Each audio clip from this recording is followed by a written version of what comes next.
Oh no, I missed it. Me too. At least you're both not alone in that.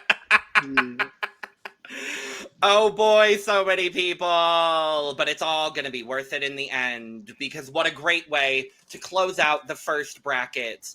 There are 6 of us here. There were 6 of us in this bracket. How lovely. Everyone choose a person. I don't know. No. We have. It's called the draft video. Yeah, Absolutely. except the top 2, which would be me and River. We don't give out a point.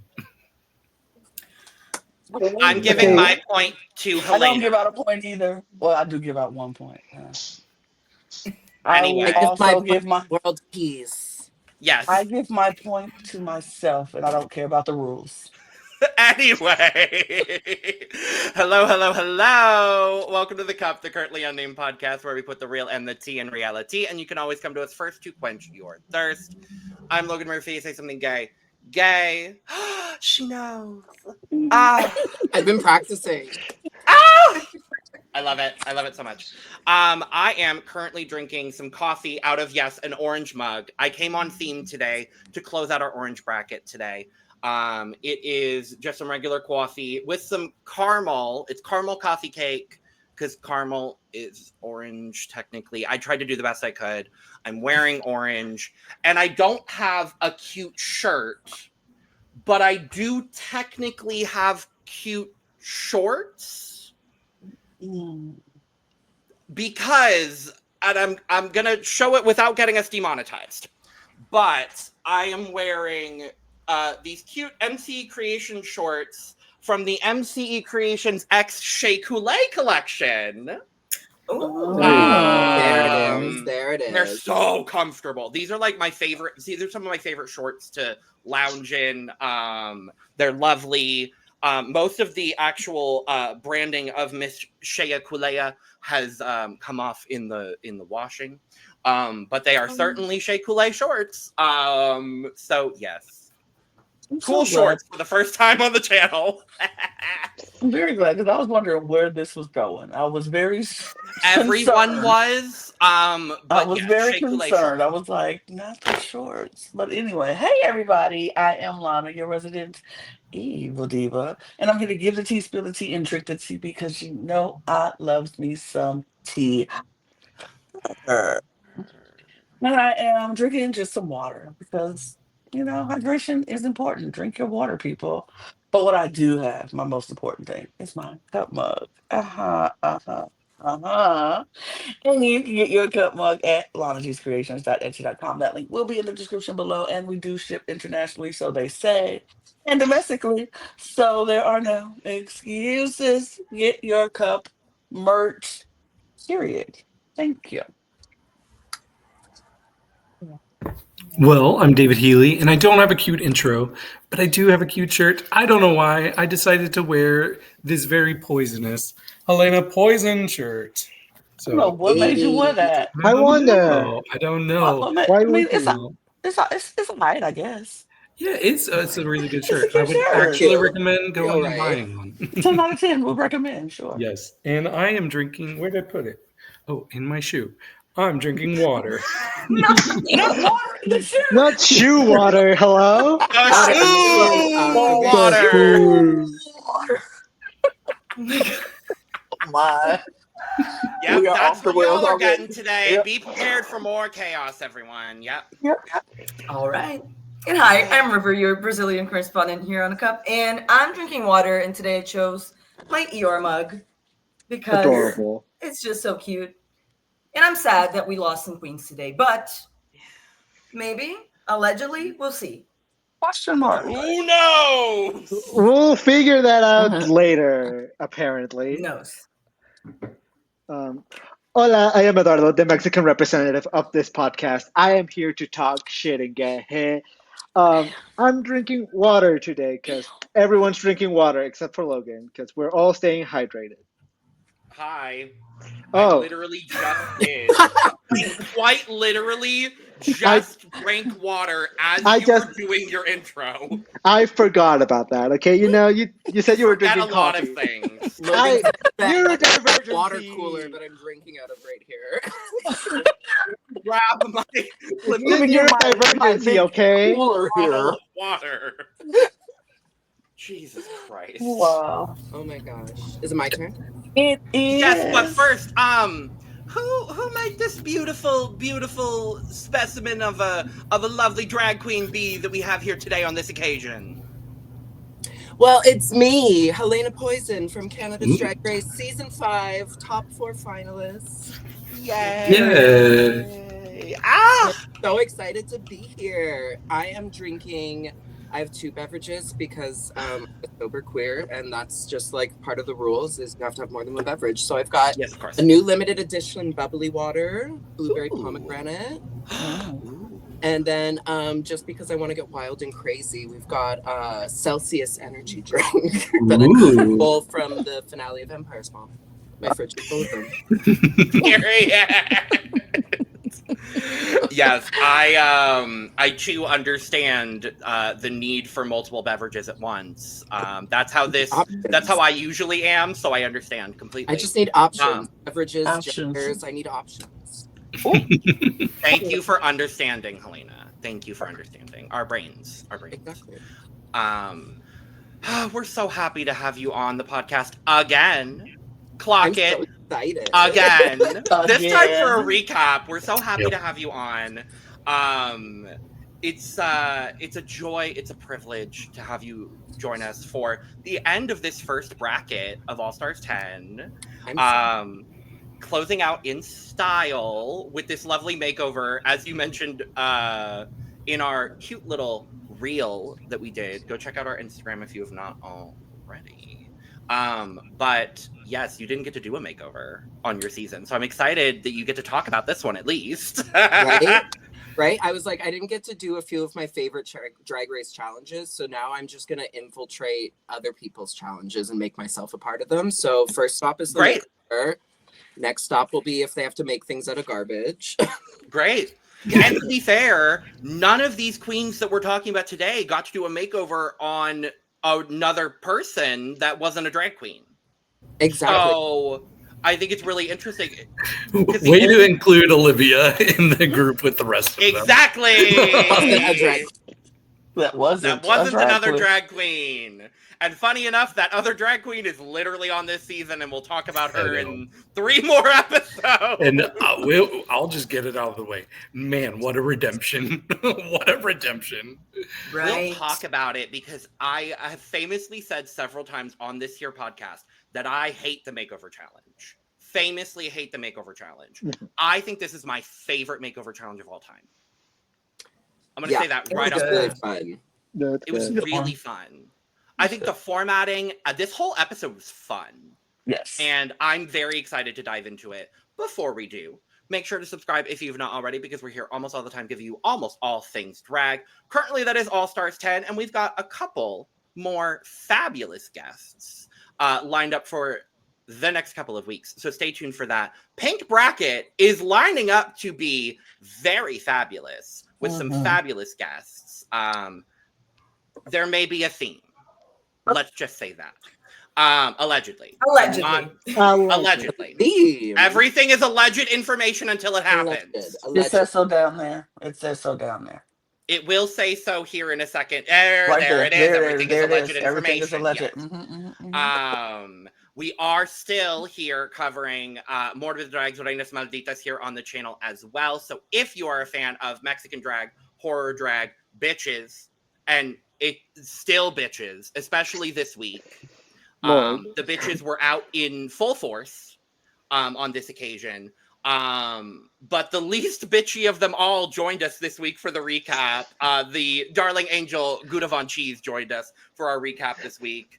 The best drag name of the bunch. I mean, I love her.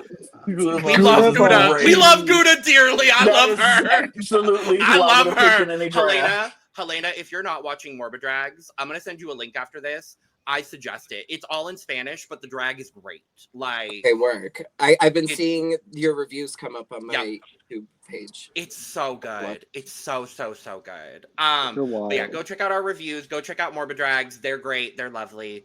And we've got some one-off videos. We may have talked about Drag Race Philippines Legion Royale recently. You can go check out that video as well. And you can also check out the description below where you can find our audio podcast links, our 3 other YouTube channels, our Patreon, our social media, all of that stuff. We're trying to hit 1,000 new subscribers across all 4 of our channels by the end of the year. I did not forget Lana. Don't you worry. I see you nodding your head right there. So make sure to subscribe across all of our channels because it gets us to do some really cool things like have Helena Poison on our channel. So all of those links will be down in the description below, as well as Helena's social media. So follow her, tip her, and if you're in Toronto, go give her some extra money on behalf of all of us that can't go tip her in person ourselves. So And buy her merch. and buy her merch. Which there's new merch coming, maybe in the next week. Yes. Well, that leads me right into my first question for you, Helena. It has been a minute since we've seen you on the channel. We did get to do a lovely interview with you when you were a top 4 finalist on your season of Canada's Drag Race. Yes. And at DragCon. And at DragCon. We've had you technically on the channel twice already. But what have you been up to since, unfortunately, not snatching the crown of Canada's Drag Race season 5? I have been up to a lot of planning. I've been scheming and planning and working on things. Fortunately, doing a lot of things that we'll all learn about in a year or so.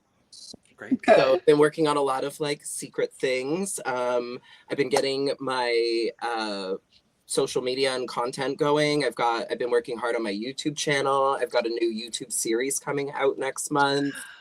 I've got a Patreon coming with a lot of fun, like behind the scenes, lots of like all of like my concept stuff from Drag Race and stuff like that'll be up there.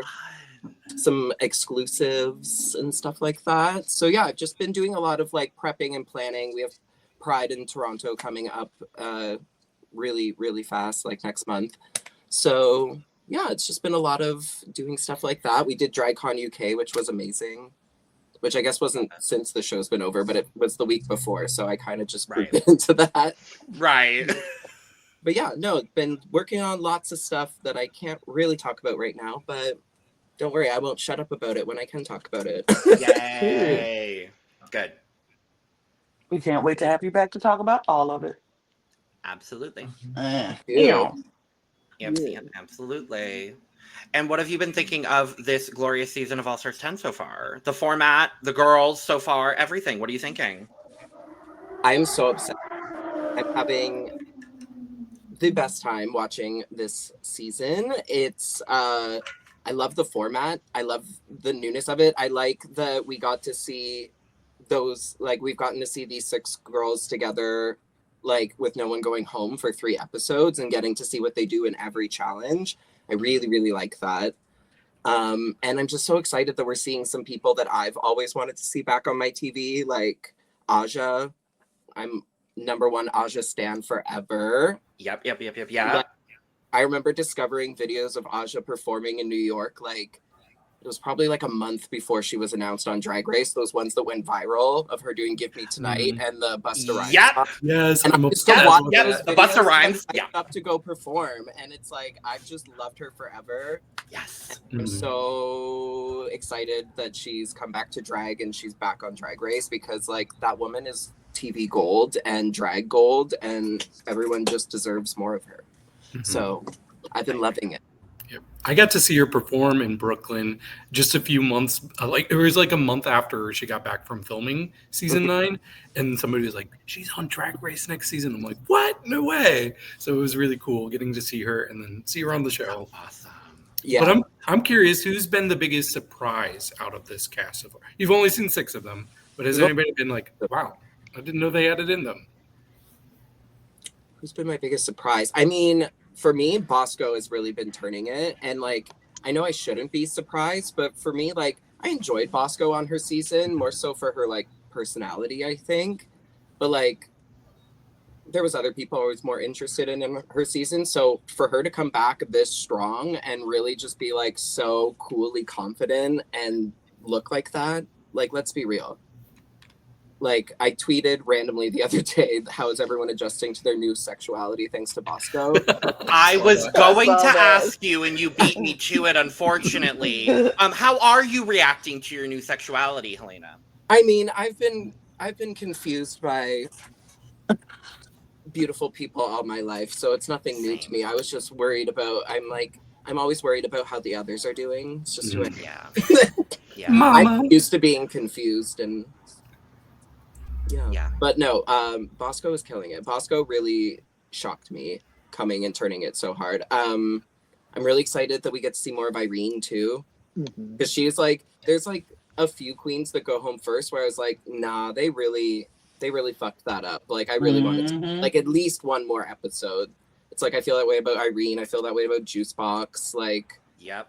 like you just like you really want to see just see something more. Just give them one more shot. And it's like I'm Halal Bay. so happy that June, I Jambalaya. Wake that up. Yep. I don't know if she was like first or second out, but like early. She was First, but she had a few episodes at least. Yeah. I didn't hear who you said. Sorry. June. June. Oh, she said, June. She Yeah. said June. I said Halal Bay. Halal Bay too. Yeah. Terra Nova. Terra Nova. It was fine. She was fine. She's Fair. cool. Look, we saw what we needed to see from her. I She guess. whatever. No, I'm We just got the kidding. we No, got the love- 3750. We got the cute Newfie accent. We love Tara. She knows. She knows. We I love love Tara. Tara. That's. I mean, I wish Tara was there longer so we could get more of how just like rotted and shady she is all the time. Yeah. Well, yeah. Yeah. I do agree with that. Yeah. All right, I agree with everything you said, pretty much, honestly. And that's kind of how we felt the whole season. It's so far, it's just like, yeah, no, everyone is, and like even the girls that aren't winning the challenges are still kind of turning it in their own way. And it's like this bracket, I'm intrigued because we've gotten, and we'll talk about it at the end a little bit, but like this bracket has kind of set the precedent in our mind. But I'm so curious now, like, how are the other brackets going to interact with this format? Not at all knowing how the other brackets have gone on. Like, they're not going to have any knowledge of how this bracket went on. I'm so intrigued going into next week to see how that's going to go down. Yeah, me too. Because it's like, yeah, they don't know what just happened. They don't even really know who was there. Right. Like, they don't even know who they might be competing against. Yeah. And they also don't, like, it'll just be different because I think it'll be almost like a whole new little show. I'm also intrigued to see, like, are they going to do similar challenges or is it just going to be totally different? Right. I mean, we kind of already saw, like, at the end, they give, like, a little snippet of the next episode. Yeah. And they did That's show we- that it's going to be something that we didn't have in this bracket. Right. Yeah. So A it's like, different type of challenge. Yeah. that's going to be interesting, too, because it's like what dictates what group gets what challenges. Was it catered to make them succeed or not? Like, Right. Or to make some people from the bracket succeed or not, or, you know, specific people.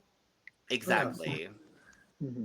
Exactly. But as we go into this episode, we come back in. Bosco and Irene are not in because they just won the improv challenge last week. Deserved. And I will say thank you to that one commenter who made me go back and look at things differently. And I went back and rewatched and I commented and I said, no, you're right. Because I did say I would have had Bosco and DeJa as my top two. And I went back and rewatched it and I was like, nah, Irene killed it. Bosco and Irene, she did. And I said that in the episode as well. But as I said in my comment, I as a theater kid, I always, like, my bias is always towards physical comedy. And so when, like, and I think Bosco, DeJa, and Irene all killed it. And that's what I said in the recap last week. But my bias is always towards physical comedy. And I got that from Bosco and from DeJa. But upon rewatching it, no, Irene absolutely fucking killed it. So thank you to that commenter who I'm going to look up who it is again so I can name you directly while everybody else discusses what happens at the start of this episode when the girls are discussing who to give their points to. Points are being given. Oh, go ahead. Yeah, Ray. and I thought it was interesting that no one wanted to be the first Mm-hmm. to give their point and like set the precedent, because the first, like the other time, they kind of all decided to be fair, let's say, whatever fair means, but like friendly or like even, right? Yeah. Kumbaya, And this my time, lord. everyone was like, you go first. Yep. No, you go I mean, first. I think that makes sense because like it was only 3 weeks. This is the last week, and it's like, okay, well, who do we do? Because now the numbers are starting to add up, and everybody's like, okay, if I give this person a point, we not gonna be even. They gonna have this more. Everybody's starting to start thinking about the end, and they're like, this is before the last time somebody's gonna be giving points away. So now I have to really think strategic instead of kumbaya-ish. I have to Yeah. think, what's going to help propel me? Who's going to give me a point so then I can return give them a point, or find somebody, maybe trick someone and give me 2 points. Oh, they were just trying to figure out, and it's just starting to get a little bit more strategic, and I appreciate that. That's why I like this format, and that's why I like seeing how they do it, because it's going to be totally different from this next group. And I can't wait to see. I think you said it, Helena. It's going to be like 3 little different shows in one season. We're going to get 3 different outcomes, 3 different ways people play this game and how they think about these point systems. And so to Yeah. see that nobody wanted to go first, it was like, nah, because I want to see what because y'all know what was going to happen. The first person to go was going to set the bar for how everybody would go after that. So it was like, Right. I don't want to be the first person to say this person, because then what if the person I said don't agree with me and then they give it to somebody? Nah, I'm gonna wait. So Right. I love that. I love Yeah. that. And it's mostly because of the double alliance, like the whole Yeah. alliances things, and it's like, who do you choose? I just love RuPaul's having alliances on the show. Like RuPaul Drag Race got Yeah. alliances, which is crazy. I love it. Love it. Love it. Love it. I'm gonna be very honest right now. I know you. I watched the 10-minute preview of this before, like the day before this episode dropped. That was bad for my mental health because I spiraled. Don't we I'm like- know it? Don't Lana and I'm I like, know you're it. telling me that the person who won a challenge is being punished for winning a challenge and is now in a 3-way tie for third place. That's like- not right. I was so upset. Not at any of the queens, because I think Right. pretty much everybody played optimally with the knowledge they knew. But just as far as my rooting interest and wanting to see people who do well in the challenges succeed, I was like, this is wrong. This is bad. This format's trash. And poor Lana and Logan got a mouthful from me this morning before I saw the episode. I want to make it very clear. I love this man, David Healy, over here with every fiber of my being. But the way it took every fiber of my spirit this morning to not yell at him and just say, David, your favorites are all going through. Shut the fuck up.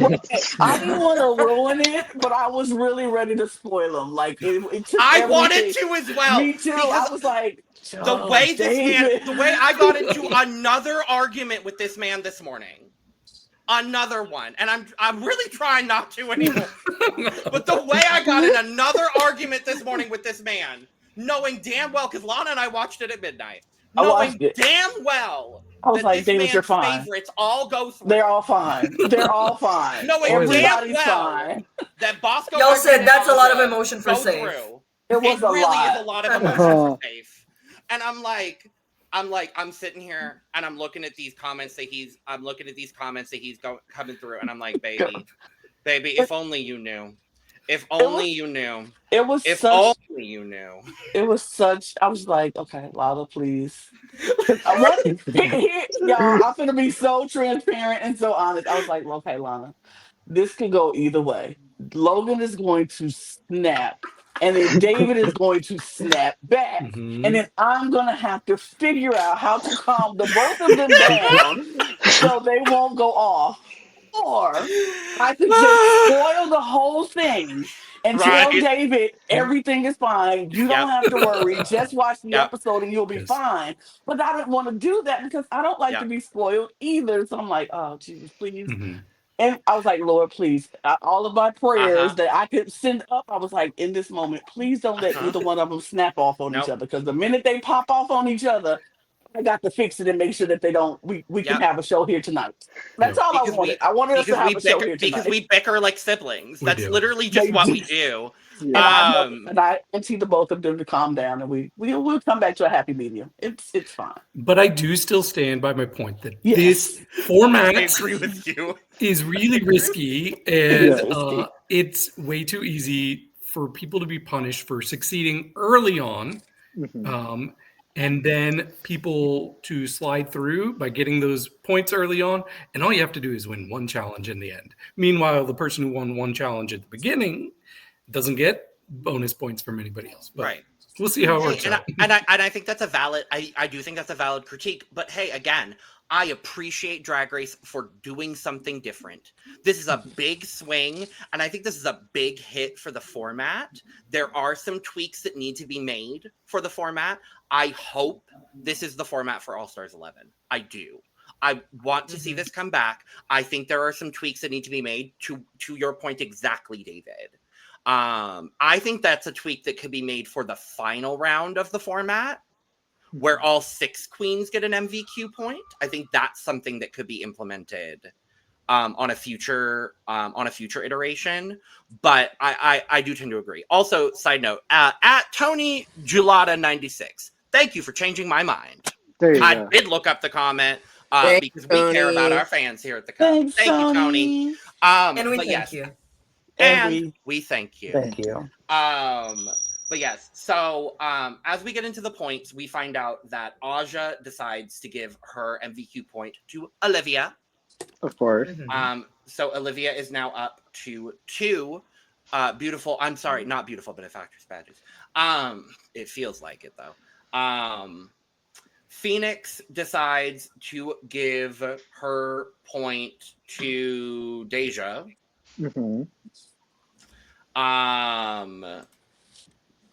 Aja decides, or DeJa decides she's going to give her point to Olivia. And then Olivia decides to give her point to DeJa. Yes. So that means everybody's basically tied up except for Phoenix. Except for Phoenix. Phoenix. Yeah.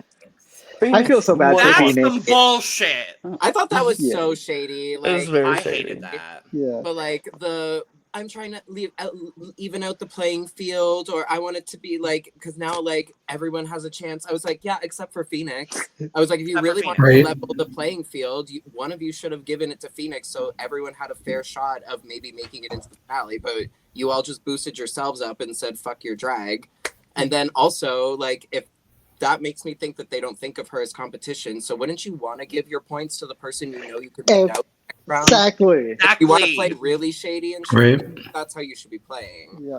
I don't like this like nicety bullshit. Just say you gave it because you gave it. Like, Exactly. what are you doing? I was like, and I'm happy in the next part that Phoenix speaks up and was like, so how am I supposed to feel then? Because I was like, period.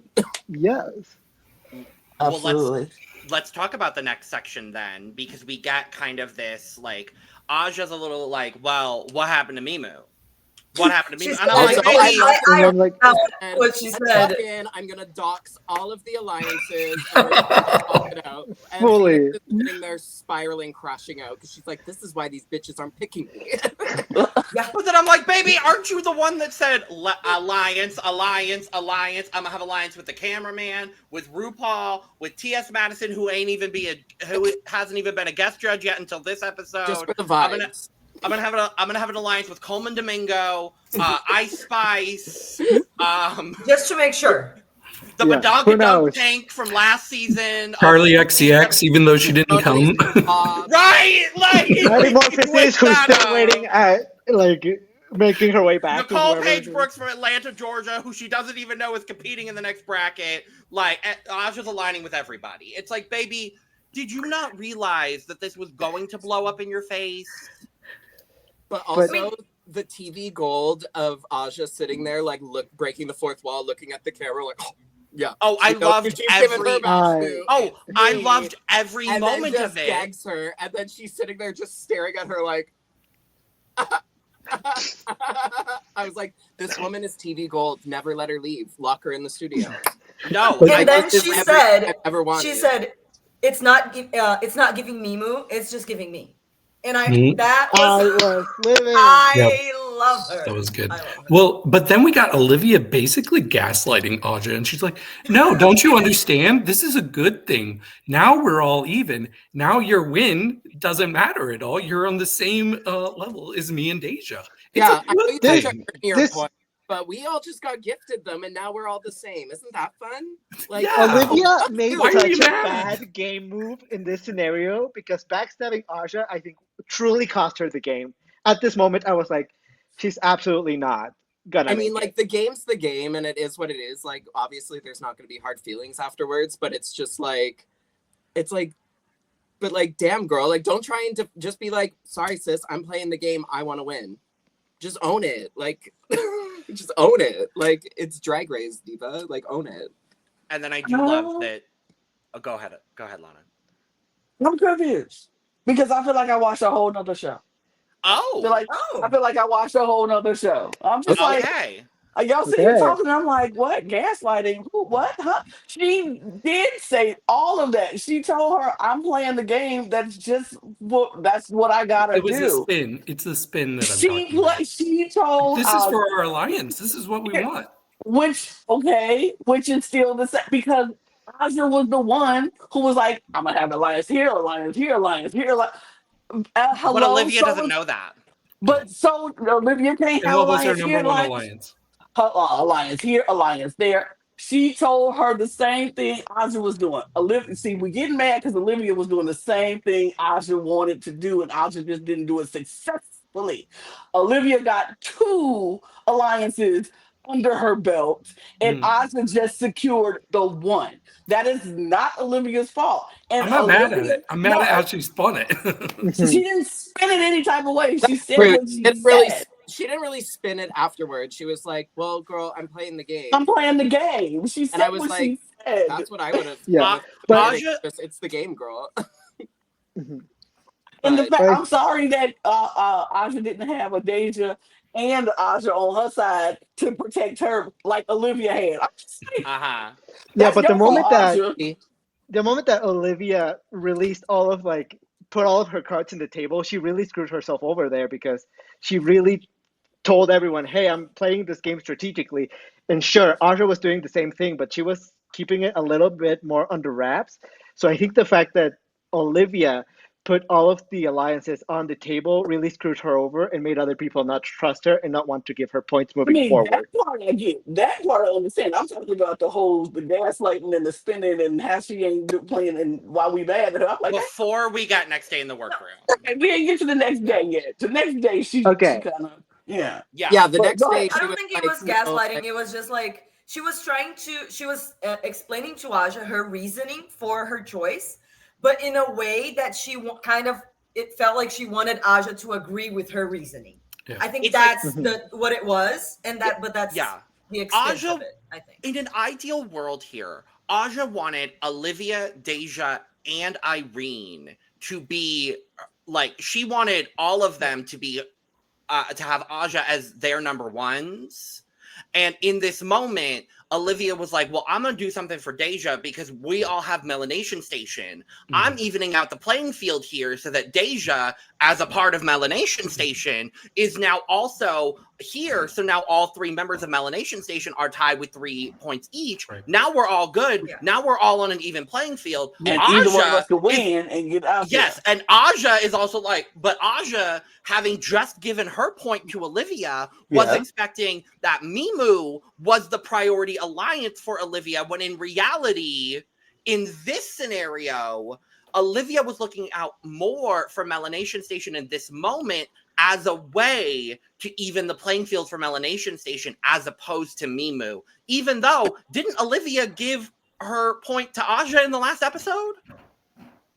No, I think. I don't know. No, Regardless, Days it's Aja like, was in the top. Aja was in the top. She gave it to Oh, DeJa. well then, Wait, regardless. In the top and winning because she got free for winning the lip Well, sync. regardless, she did at the end of this episode. So, point being, it's like She did it when it mattered. exactly. Here's the last thing I have to say on it.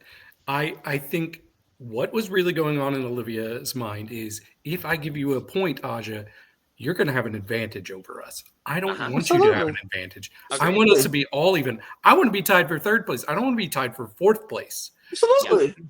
So to present it as if, hey, I'm trying to do this so it's all fair for all of us, when it's really like I'm trying to drag you down to be on the same level as us, it just felt like a little bit of a spin that I was like, that's not because I guarantee you if Olivia had won that first episode and she had a slight advantage, she probably would have also wanted to be split pretty evenly amongst everybody else and give her one more.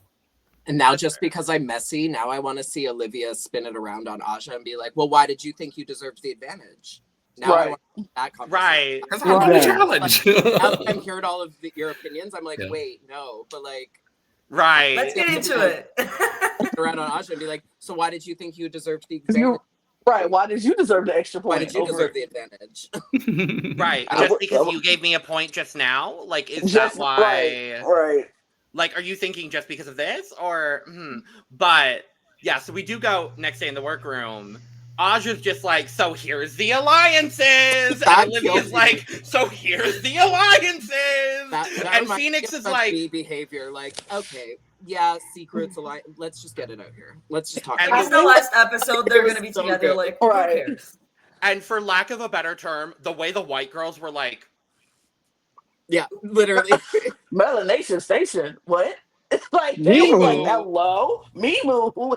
hello? Like, is this Big Brother 23? When like, the cookout has started and we are not a part of it. Hold on. Right. All I know is I felt for Phoenix in that moment because I'm like, dang, I have been there. I have been in a game with people and I'm like, we working together when they were working around me the whole entire time. Yeah. And then it gets down to the final day or 3 or 4 or whatever. And they're like, oh, we've been in alliance with this and this and you're not in it. It's like, hello? Yeah. All the work that I put in this, and I'm not in it. Hello. Yeah. I was like, dang, Phoenix, that sucks. Because she is, they playing in Phoenix face. They are playing in Phoenix face. I want to put this out here today on this here internet. Y'all are playing in Phoenix face. Y'all acting like she is not the icon that she is. And y'all playing in her face. She is doing things. Was she the best in all of these challenges? No. And I think she improved a lot in some other things, but she wasn't the best. But Phoenix still have been bringing it on these runways. Her looks have been great. Stop playing in this woman face. Ice Spice, I'm still pissed at you calling her not Ice Spice. And I said that shit. I'm still pissed at her. But like the way they talked and like was overlooking Phoenix, and it's just like, yeah, we play. I just felt bad for her. I felt so bad. But what I love with Phoenix was like, but in the end, one of y'all gonna need my vote. So let's see what happens then. You gonna need my point? The foreshadowing, as if she knew that it would come down to her alphabetically. I was like, because I watched the episode through twice, and when I watched it through twice again and caught that, I was like, oh, baby. And I knew the editors. Good. I knew the editors left that in for a reason. I was like, oh, Phoenix is Piggy of the Week. For that alone, Phoenix is Piggy of the Week. Like, now, come on now. That's cool. Don't give me your points. Have your alliances. Cut me out. But it's going to come down to me. And y'all are going to be sorry. I would have loved if she would have given it to Bosco, though. I would have loved if she would have given it to Bosco. Bosco, I would have been like, I thought for a split second she might. I was like, me too. I really did too. You would have had the same result, I think. I think so too. I think we still would have, but I still would have loved to see it though. I would have loved to see it too. But we get our Maxi challenge. We are headed to a black box, apparently, off studio, and it's a basketball court. Out of state, apparently. Out of state, apparently. Even though all of these basketball players are from colleges literally in the Southern California area. Yeah, that's what I'm saying. Literally all within a 2-hour drive of the studio. Yeah. Not Yeah. even 30 minutes. Yep. 30 minutes. I applied to most of those schools. It's the only reason I know. The only one I didn't apply to is LMU, but I applied to all of the other schools. I applied to one of them. Love. But yes, it's a makeover featuring collegiate women's basketball players. You have no idea. You know how happy I was. I was like, finally, something for me. Yay, Finally, no naked men. Women, hot, strong women. Honestly, this made me feel things that I have not felt in a while. Especially Lauren. I mean, Lauren, girl. Was that DeJa? Girl. Got it. Girl. Got it. Lauren was Pretty Bosco. privilege. Bosco. Bosco. Pretty privilege. Pretty privileged, baby. Oh my god! But before, when she was wearing like the basketball uniform, I was like, "Oh my god!" Oh, she's gorgeous. Anyway, I'm so happy for you, darling. There was some saw- gorgeous women. but I was felt like, seen. so, You know, yeah. I felt seen. So Yes. Good. And we get RuPaul attempting to make a basket and then running away like the faggot he is. Just like me, for real. I literally This whole wrote down in segment my was so notes for fun. this section, basketball is so traumatic. Oh, I literally wrote down, Bosco, just like me, for real. I see sports and I start to get scared. Yeah, Like, tell me literally. a queer person that doesn't have some sort of trauma specifically with basketball. I don't know. Like, I love sports. I played I every love sport. Damn it, Lana! I love I'm sports. sorry. I love basketball. I played basketball in high I'm school. straight. I know. Damn it. I'm so straight. I'm so sorry. Lana, I mean, I will say I did play Lana. basketball, but I also played volleyball. So like, I'm not that straight. Okay. You know what I mean? Okay. Lana, are we gonna have to take your ally card away? I mean, if you want to take it away because I played basketball, that's a little No. trite, don't you think? hey, we No, accept everyone's lifestyle choices here. Thank That's you. true. Exactly. Thank you. That's Straight very heaven. true. Straight Um, heaven. Straight Straight heaven. heaven. Yes, Oh. David, I'll get that out there. Helena, Oh, remind us later. Straight heaven after the recording. We'll show you. Okay. Jesus. I'm going to But yes, delete that one it- day. our mini challenge, I guess, to decide who gets to pair up all of the basketball players is a free throw contest. Love it. That was so much fun. That was so fun. How mask? I was so anxious while this was happening. I was like, oh We're so Lord. good though. People were so We're good. But I was like, it reminded me of high school when I had to do this exact same thing as like an exam for my PE class, and I failed miserably. So I was like, Oh. absolutely not. Get it away No. from me. No, baby, no. I broke my ankle in front of my entire gym class doing layup drills. As like the super emo queer kid in a group full of the popular straight guys. It was great. Oh, I'm They so they sorry. threatened to cut me I'm up so with jeans because my ankle was swollen. Oh, no. And I No. said, absolutely not. I drove to Buffalo to buy these at Hot Topic. Like, no, you will not cut me out of my jeans. Thank you. No. Let it swell. Let it swell. It's fine. Fine by me. I mean, all for the love of fashion. Absolutely. Indeed. But we see them playing basketball, and some of them pretty good. I was impressed. I was impressed by Irene. Well, of The course, white you tall girls? bitches are gonna do He well. came to play for real. Irene said, hold on, look here. I don't care what the challenge is. I am going to slay in every challenge that you put in front of me. It doesn't matter what it is. And if you want me to take this ball and shoot it through a hoop, then baby, that is what I'm going to do. And she was What like, does she have to lose? what killed me more than anything was just watching everybody shoot and watching the form, because it was like, That would have been Granny throwing it. just granny Yeah. throw, just like nobody shot. Nobody was just like, pop. It was just like, oh goodness, oh my gosh. And- Nobody did the wrist. And Nobody did the wrist. All games No were one. in their hands. I'm like, hold on, you all are queer. That is when you're supposed to do the Yeah. wrist. The wrist is supposed Right. to Thank happen. you. This is Use the it to time your to use the advantage. wrist. Yep. And nobody's doing the wrist. I was like, okay.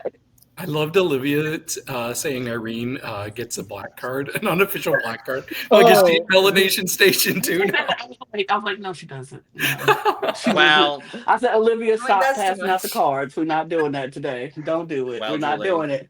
Not for basketball. I love I my think favorite. Irene's just the top. That's why she was good at it. Mhm. Well, I can neither confirm nor deny. I don't have any information on that, but She gives me top energy. I would agree. It's the with long that. It's the Really? long hair. It's the long red Okay. hair. Yeah. That's- My favorite part of this was Jesus, David. My favorite part of this was my confessional queen of this bracket, DeJa Skye. In confessional is going. I literally wrote down, I was like, I know that DeJa is watching this somewhere, pissing her pants that they left that in. Yep. Yep. Yeah. How I felt when they left in the like turnaround 90s commercial in my season. I was like, Oh, dumb. So good. that, so good. that whole episode was so good. That Top whole notch. episode is still one of my favorite episodes of Drag Race last year. Like, Top hands down. notch. The 90s one? The Yes. whole Yeah. 90s episode. The 90s episode was Yeah. top Oh, notch. well, yeah. Well, I know why. I know one, but it was so good. I though. get why, but I loved it. I loved it for all of the special effects. That's Oh, yeah, they did amazing with that. That was funny as hell. that's why we enjoy it. Yeah. But I could have been gone without being in the bottom and called ugly, but you know. well, yes. But from a viewer perspective, Yeah. that's why we enjoy just it. viewing it was great. And we did not agree with the ugly calling because I was like, I no. agree I I agree do with like you. explaining to the younger kids what over the head headphones were and a Walkman. On a That was- Walkman, yeah. That was really funny. Yeah, the baby. Stop. Yeah. I'm Me sorry. right now. I'm like, Yeah. I don't. What? I was born in 2002, so I don't know what we're talking about. I owned a Walkman. Don't worry, I'm old enough. I fell asleep to Kelly Clarkson's first album listening to my Walkman in my bed. Cause I'm relatable. You owned the You won CD American Walkman, Idol in right? 2002, Eduardo. You won you had a CD Walkman, right, Logan? I did, yes. Yeah. See, I had a tape Walkman. Yeah, that's a those Discman. okay. That's a Discman. You had a Discman. I And had a like Lana Walkman. and Helena. Okay. We had But I still Walkmans. had a Discman, okay? I had Okay. the big one too. I had Baby One More Time. I had Backstreet's Back. I had the Hercules soundtrack. It was lit. Oh, sorry. I love. Or- Well, she has kept up her streak of literally winning every mini challenge she has ever participated in. Irene wins. And I thank her. And I thank her. Pairs up all of the basketball players very evenly, and says so. And I think she does. And as we heard in Untucked, everyone loved their pairing, and I loved to hear that. Great, loved it, wonderful. We go into the workroom. Everyone's, doing their things. The thing with the workroom segments in the makeover is it's just all over the place. We get the workroom stuff, the choreo stuff. So I'm just gonna open the floor, talk about what you want to talk about with the makeover stuff, everyone. Go for it. Oh, I'm so sorry. Go for it, because we have a Canadian here. I love and Bosco tomorrow is Lauren. Eurovision in Switzerland. And I pray to God we see Selene on that stage tomorrow, please. It's not gonna happen, but you know what? We got I a video hope from so. her. That's We all we don't. could have hoped for. I hope so. Sorry. Anyway, I'm about to say we don't care over here. Sorry. Oh, Go check out our coverage of the Eurovision final, available tomorrow at around 6 p.m. Eastern at the Cup ESC. Link for that channel available in the bio below. Now, if I promote your channel, the Cup TV, Lana, link for that also available in the description below. I'm going to promote Cup ESC. Thank you. Okay, the sweet little baby that Phoenix had under her Phoenix wing. I cannot remember her name, but she's only 20. Maya. She is the sweetest, most adorable little human I've ever seen. And I was like, you are just oozing charisma and charm. And I want to see her on another TV show. Like, get her on Big Brother or something because she's such a sweetie. I I I agree. just loved all of the basketball players because they're all so shady and so confident. Yeah. I was living. I The was living when sisters. the sisters, and Especially when the they sister. called Irene's partner Lord Farquaad, I died. Yeah, I screamed. I Oh my screamed. god. It was That so was- And then good. she was already like a little insecure about the idea, and then when she heard that, she was like, and while Irene was putting the thing around her neck, and she was like, oh my god, Oh my god. what am I I doing? mean, what sisters do? We always shade each other. That's what you're supposed to do. It's like, yeah, my sister's over there, sure, but we're competition. So she looks like Lord Farquaad, and that is this. And the crazy part is, that I think them being sisters, they know what to do to pick and knit, and what's gonna make her, what's gonna make her like, I can't believe you said. She know her little insecurities. She's like, look, Uh-huh. I I love can't it. talk fully from experience, but I have a feeling that locker rooms are really similar environments to drag queen dressing rooms. Oh, absolutely. Where you're just ripping into each other just for fun. Oh, That's well, and that's kind of what the girls were talking about in Untucked a little bit, is like they were kind of having that conversation of like the energy here was so similar to what a lot of us deal with. And like that element of camaraderie and sisterhood is very similar to what we have, because all of the girls were like, oh yeah, no, we're all friends, like especially because like our universities are so close. Like it's like, oh, 9 times out of 10 when we play each other, I'm playing a friend. So like when we compete against each other, we're not friends, quote unquote, but then as soon as we're off the court, oh, we're friends again. So like they did have that conversation, and I loved hearing that. That was kind of like the big thing in Untucked, was just like I love hearing those conversations as well. So definitely like the energy was similar. I see why they had these girls on, and I loved hearing about it. Absolutely. They were all great. All of the makeovers, like they were all, first of all, they were all stunning. All of them, literally. Yeah. And they We all know, were, like, River, you in think it, they're and- all stunning. Well, yes, it's just, you always mention men are beautiful, and then it's my turn. And okay? Yeah, And let you're them gonna have hear it. it twice. This is your three moment. times if I want to. Let them have it. Oh, But anyway, they were all, I'm gonna give you. besides their beauty, okay? Besides. Oh, I was their gonna beauty. give you the.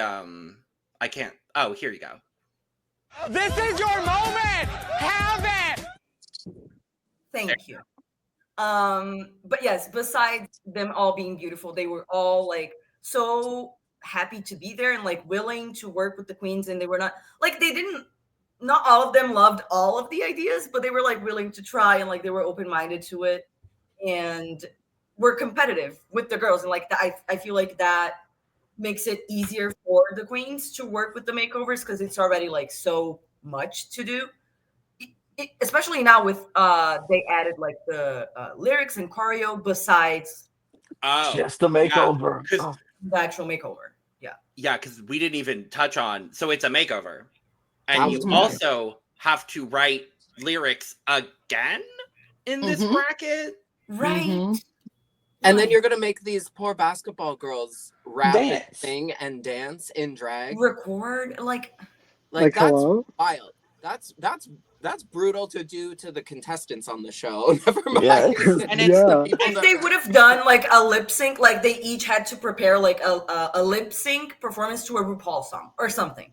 Not Yeah. like create a verse They've done and to, like do a creative walk, like show us how Yeah. much you like each other in your walk, or like do a little 1-2 on the runway, like write a song, or like a little theatrical thing on the runway, like in the Yeah. presentation, like Yeah. something, Yeah. whatever. Mhm. And I this mean, it was awesome to watch, but I felt awful for them. I felt bad. Yes, fully. Yeah.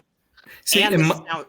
Go ahead, David. sorry, my thing is that with such limited challenges for each group, why are we having two that are so similar? Like, I like the overlap of different types of challenges, but like, we don't need two that are so similar. Find something else that kind of, or switch out what the first one was for something else if you're gonna have a rap thing later Right. on. Right. Absolutely. And this is now the second All-Star season in a row where the Makeover Challenge has also had a performance and verse element as well.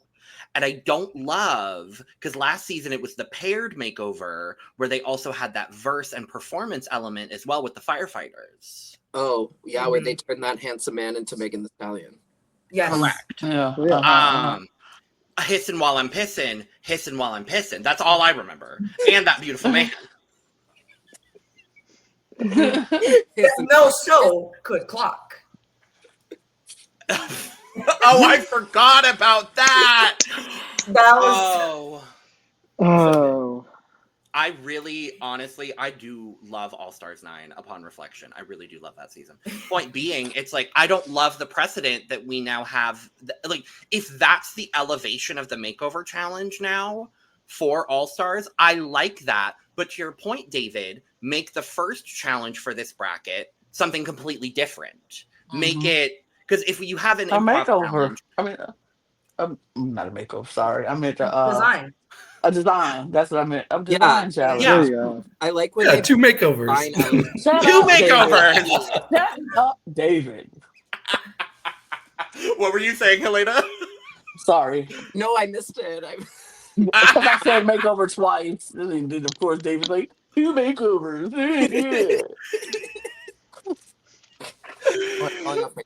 No, but I think a design challenge for the first, since no one's going home, I like that. I don't mind. Yeah. A design challenge in the first Alex episode if no again one's and traumatize Irene. Like, what are we here for? Yeah. Yeah. right. What are we here for if it's not to traumatize artists that we respect and like? Exactly. Right. Absolutely. Good point. But yeah, I liked all the girls. I thought all of them was just so. I love the openness, the willingness to do everything and be a part. And then, like, even if it was hard because they had to learn choreo and learn these songs and learn this write these lyrics, they're like, oh, this is a lot. And for some people, like, that's not my judge. Like, I'm not a rapper, I'm not a singer, I'm not a dancer. And like you said, Helena, this is tough for the contestants. And they signed up for this. These Yeah, girls did not sign up for this. They did not. these girls I went mean, to a casting call and now they're doing all this. they came to my school and said, "Hey, you girl, come here. You want to be on the show?" And people like, Yeah, you want to be a star, don't you? You better rap. sure. Like they didn't try for that, but You want to Now be they- on top? Like, it really feels... Fully. Wait, Speaking it was of, so I just Tyra. thought they could do a photo shoot with the makeover challenge. absolutely, it could have been a Like photo shoot. insert like you do like the makeover and a photo shoot Well, that's challenge. and basically what they expose- did for season 17. What they should have Yeah, done for with this. the yeah. Yeah. Like what I was saying earlier was I'm all here for like elevating the makeover challenge for All Stars because like everything should be elevated and harder for All Stars. But like Right, you can elevate it while keeping it in the same realm as a makeover. right.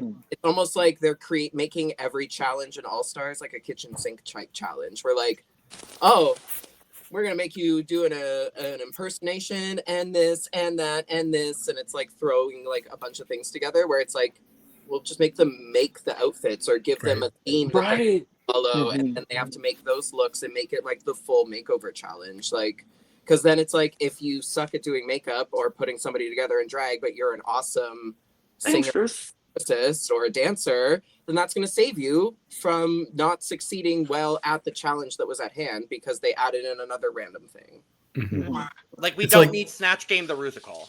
Right. It's like that episode of Drag Race France season 3. You remember Yes. like the late in the Yes. season where they had 3 different things that they had to do, like completely unrelated. Like, Things in one like, challenge. why are we Like, doing this? It was like, present an outfit, and then also go make a headpiece. Now also have... No, that was the ball. There improv. was a different one where they had to do There was like a the roast. improv, and then it was like Roast the of roast, and then Kiona. something, and then something. Yeah, it was weird. It's weird. It's Yeah. it's too much hodgepodge going on when it doesn't need to be. It's just like, let's just make it an ultimate makeover. If that's what we're going to do, if this is going to be a makeover challenge, just let it be the makeover challenge and make them make outfits. And As it's like well I really as- loved when the queens had to make each other over on season 13 and make them like look like a part of their family with what they had there. Like, I know it was like out of necessity because it was like COVID times, but also like it was the coolest way around that. And I thought it was so cool to watch them try and put like another drag performer who already has their style and their brand and their personality and your drag. Like, I just remember Candy and Gottmix swap was so cool to me. Utica and Simone is still one of my favorite. Exactly. Like it's so incredible. And then you got Tina Olivia Burner and Denali. Rose. Tina Burner and Rose on the complete opposite Iconic. Oh, spectrum, Lord. but still Iconically bad. Exactly. Olivia and Denali. Where Olivia should have gone home, and I stand by that opinion. Olivia looked good as Denali, but She did. Olivia did not do Denali And that's why Olivia should have gone any home. favors. Yes. Exactly. Looking beautiful Yeah. as Denali. But that's beyond the point. To what you were talking about, Lana, the commitment that these girls went in, to the point, Miss Abby shaving her eyebrows. Mm-hmm. Wild. Hello? That's Wow. my girl. Shave them off. Well, they're already blonde. They're I know basically you couldn't not see blonde. them anyways. You couldn't really I see think that them. I think that added to it. She was like, "Well, you can't really see him, so." I wanted Yeah, it before and Probably like after I where it fill looks these like the things same all thing. day. It's probably like I have to fill these things in every day, anyways. Right. Right. Yeah. What's an extra 5 minutes? Honestly. All right. Yeah. What's the extra? Just going more. It's okay. Right. Just go a little bit more. Also, Oh, your but- eyebrows grow back way faster than you. They think. do. As someone who's shaved their eyebrows off for the past like 8 years, they grow back in 2 weeks. How fast is it usually? Like my brows grow back to like a visible bushy level in like 2 weeks. Oh, okay. Wow. Like I have really thick natural eyebrows, but like your hair will grow back to the point where it's visible enough to like look fine filled in within like a week and a half. Oh, okay, cool. I would never I shave do my it. brows for Halloween and Pride every year up until I started doing drag more regularly, because it was just like when you had gigs back to back and not having to deal with all that, it was just so much easier. I would never do it because I don't know how to fill my own eyebrows in. So I would be like, Yeah, after I'll I say- do it, Get you the tattoo brows. nah. We go But then you gotta back. place them in the same, like you gotta place them Like Sue. correctly, otherwise like you look Oh yeah. at that part. That's fine. Yeah, I would be Amazing. like the same time they shave it, the next day I look like a bald, just crazy person. Be like, how do I fill it back in? Be sitting up and no, nah, that's all right. I was gonna say, Lana, you know enough drag queens at this point that you could just be like, call somebody. I will be like, How do somebody I- please fix this. Call Brooklyn, see if she's still got her lace front brows. Just glue them up. Ooh, She's gonna beat me up in the street if I like you can get you for that like. She's gonna beat me up. Yeah. Yeah. I'll film it and monetize it. It'll be great. As you should. one. I'm like, you're gonna have to find another franchise to go back on for your second time, because she ain't gonna have you back on Canada. Oh, we've known each other for time. She knows that I'm brought in because I know that. Yeah. But I apparently think I'm you're supposed to say no to versus the world. So Oh yeah. I know. Have y'all seen that shit? Yes. Wildly I stupid. love Bob. Anyway. I love love Bob. Oh yes, I did see that. Yeah, I love Roberta the drag queen. Girl. And then in the next fucking episode, of Sibling Rivalry, Yeah. praising Pangina and Marina. Where? Bitch, where? Bob, where? I know. I'm sorry. I know. People get so heated about the things that she says, but I'm like, at the end of the day, she's just an FC with Stop. a phone. We all have opinions. Not all of them are right. I agree. True. Not all of them are that Like- serious either. Naomi saying that even now Olivia is plus size. I'm like, what? I'm sorry. What are we Oh, doing? What did you say? What do you mean? What? Huh? I'm sorry. That's crazy. That's Well, crazy. Naomi is the literal human definition of a wafer. So like, Well, that's what everyone Olivia is plus- answered. She was like, "Girl, next to you, everyone is plus size." Not to Like- burst your bubble, but plus size also refers to the length of your body in the model world. So you are also plus size, Naomi. Like you are. Well, I'll say you're super tall, makes you plus size. Well, clock that T. I was clip like, it, clip it, put it on the internet. Helena just called Naomi On small Twitter. plus size. At her. I'm not going to do that one. No, thank you. Point I'm being, just here to be messy. Sorry. oh no. Point being, Yeah, I I love love Bob dearly, and as she said, and as I'm going to say right now, none of us will ever be as successful as Bob the drag queen. So she can say whatever the fuck she wants. what I'm saying. Yeah, Like, whatever.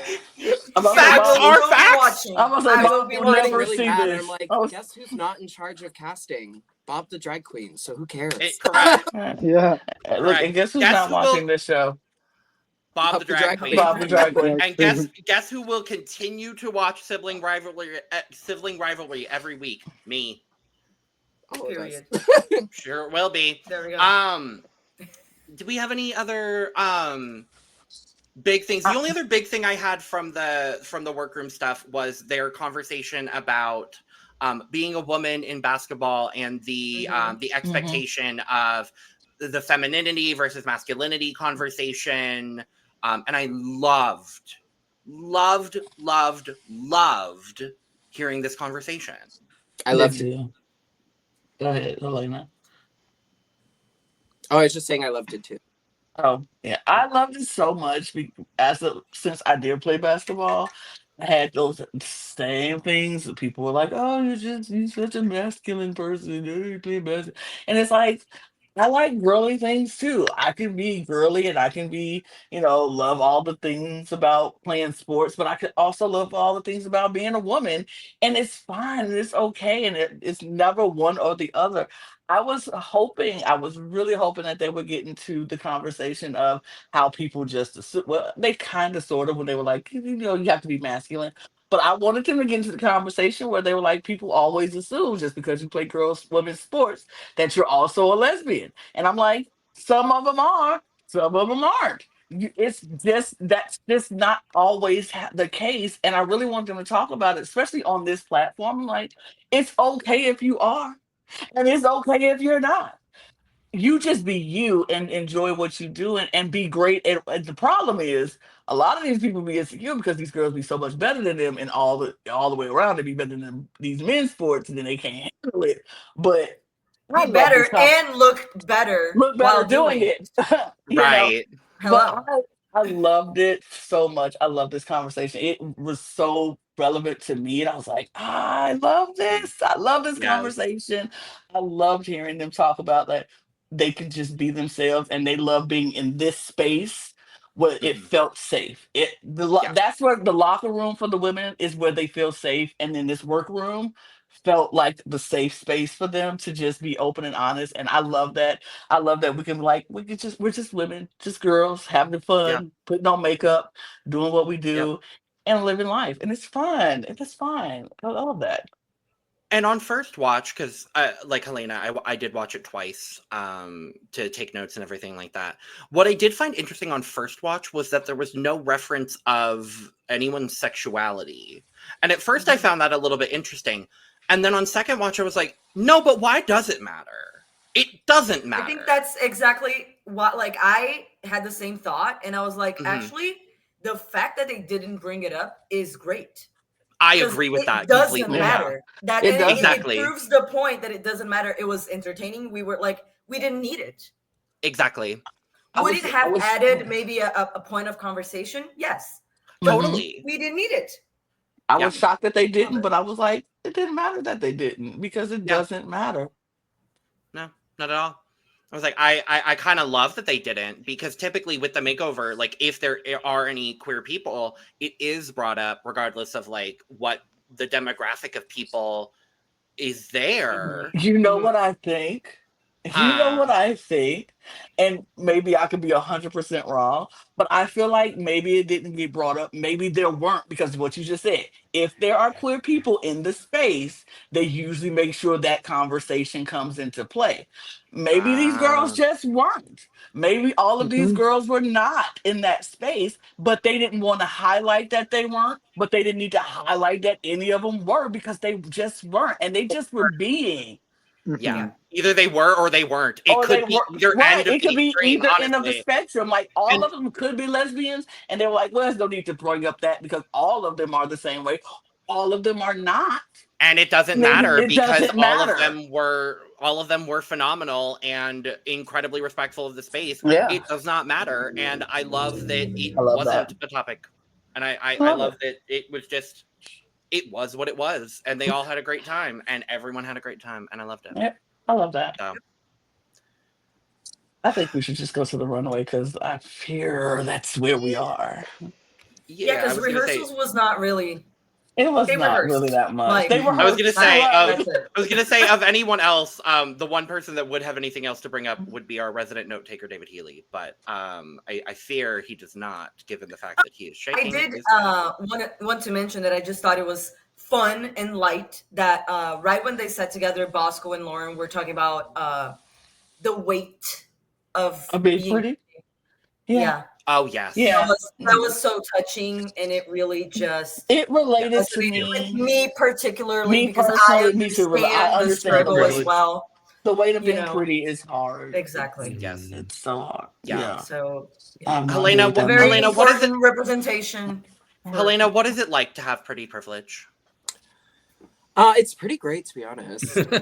Yeah, pretty great. Yeah, I love that. Yeah. That's I fair. would. it's pretty good. It gets tiring, but Yeah, absolutely. you know, it's a burden I Love live with. So Great. Big fan. You're so brave. Wow. You're so brave for that. Thank you for sharing. oh my god, random funny story. Paula and I got clocked in public today, and that like never happens to me in Toronto.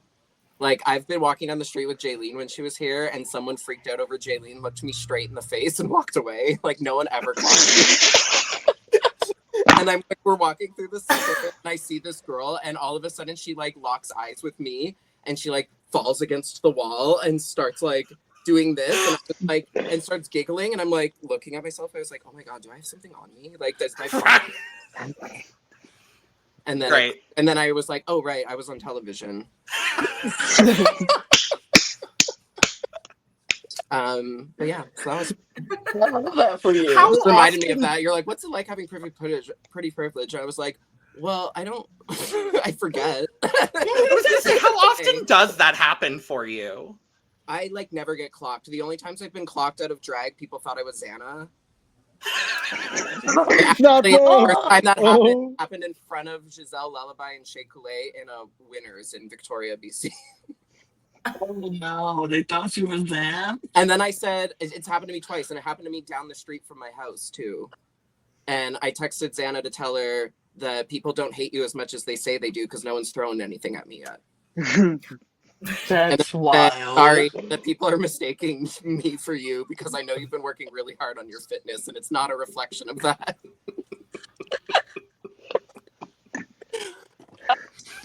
That is so Lord. wild. God. That is so wild. I don't know. We would never be as recognizable as you, but it is very weird when somebody comes up and say they know you from Oh, this certain thing. I've we're- had it happen. Me too. That's why I was like, wait, what? Yeah. Like somebody came up to me and was like, "Oh, I watched you on The Cup," and I was like, It's "Hello, a very weird experience. what? What do you Yeah. mean?" Yeah, because It's it weird. always happens when you're like just out and about and like Yes. minding your business, and then it's just like, oh right, I do think Uh-huh. where people know what my face looks like. Uh-huh. Mhm. I mean, both times it's happened to me were at a drag show and at DragCon. So like it makes sense why it's happened. But it was very strange. Weird. It's Um, weird. And when a drag queen stops you and recognizes you, Yes. a famous drag queen, that's wild. Yeah. Yeah. Yeah. So, It's Look, I don't know what that one feels Marina like. Summers. Yeah, I was gonna say. I will never not bring that up when Marina Yeah. recognizes me. As you should As bring you it up should. at No, you every should bring it up. Honestly, you should bring it up more, David. You don't. I To think me, you don't bring it should up bring enough. more. Yeah. Yeah. Absolutely. You should lead with I would that. not shut up about it. Yeah, lead with, did you know Marina Summers clocked me? I didn't have to clock Marina Summers. Marina Summers clocked me. But anyway, how was your day? That's how you start Right. a sentence. That's how you Hi, start Marina a day. Summers knows who I am. How are you doing That should be today? your intro, David. It should That should be your be. intro. Yeah, You do have a David, cute Your intro. cute intro. Now you have a cute intro. There you go. There you go. There we go. We figured it out. We solved the cute intro epidemic thanks to Helena Poison. And with It that only being took said, 2 years. It only took 2 years. and on that note, I think we should slide to the side and talk about Here, I just want to show this. This is the moment Oh. I realized Marina Oh. knows who I am. Oh, Oh, Gagatron. there we go. I'm like, what? You know who I yeah. am? Why that It's would a- be my why that would be my screensaver on my phone. I don't know why you don't Oh, have that as your absolutely. screensaver. But okay. I remember when the cast of season 2 of Drag Race Philippines knew who we were at DragCon, and they were all like, "Oh, the cup," and I was like, "What? Who? Huh? And Yeah." should we just go recently back when just last year when everybody from Canada was like, "Oh, we watch y'all on a regular Literally, basis," yeah. and I was like, "Hello." When every single person from Canada's Drag Race season 5 said, "Oh, we've been watching your podcast religiously," and we all said, "Huh?" Well, because I remember we were all really excited to have people review the show, and we were like sharing all the links to everything we found, and then we realized really quickly how maybe that's not the best idea to go watch all of those right off the bat. And yours was the one that we liked the best, so we kept watching Yay. it because y'all were It's crazy. y'all were to us. crazy. Everyone else was just a little out of pocket. Yeah. Well, Yeah. and here's the thing I always say: we're a little out of pocket, but we're kind, but we're gonna be honest about what we're watching. Yeah. Like, we're never saying Respectfully. anything. We're never exactly respectfully. We're never saying anything untrue, but we're never saying anything out of malice. In Yeah. a nasty way is the And thing. on my- It's like the way you say it. Yeah. I mean, this is gonna be shady, but I don't care. In my personal opinion, I also love watching your podcast because you guys all seem to really care and love what you do and do it because you like to do it and not because you need to pay your rent this month, so you're gonna shit talk a reality TV show and bad drag. Mhm. I know Get exactly. paid for this. Hear that. I haven't We gotten don't paid get for this paid for at any all. of this, so this is Not truly yet. out of love. And I was Not like, yet. you guys are doing this because you like it doing it and because you enjoy doing it, and that's like why a lot of us started doing drag, so it's a very relatable thing. It's Absolutely. So- it's very symbiotic in that way. I just like I have a hard time watching things that are like review shows that have a lot of thing by different things on it, and you know that's what's putting a roof over their head, and like no shame in that game, but like I don't really give a shit about your opinion then. Right. I know exactly who you're talking about. And on that note, Yes. now we can talk about the makeovers. Mhm. So, obviously, our Oh. panel's going to talk about the looks over. Oh. What happened? What happened? Lana, you and me, we had the We same were thought. Me and Lana were. Oh, I'm so sorry. Nothing. We're like nothing. I'm so Okay. sorry. Oh. It runway Wrong show. music. Oh,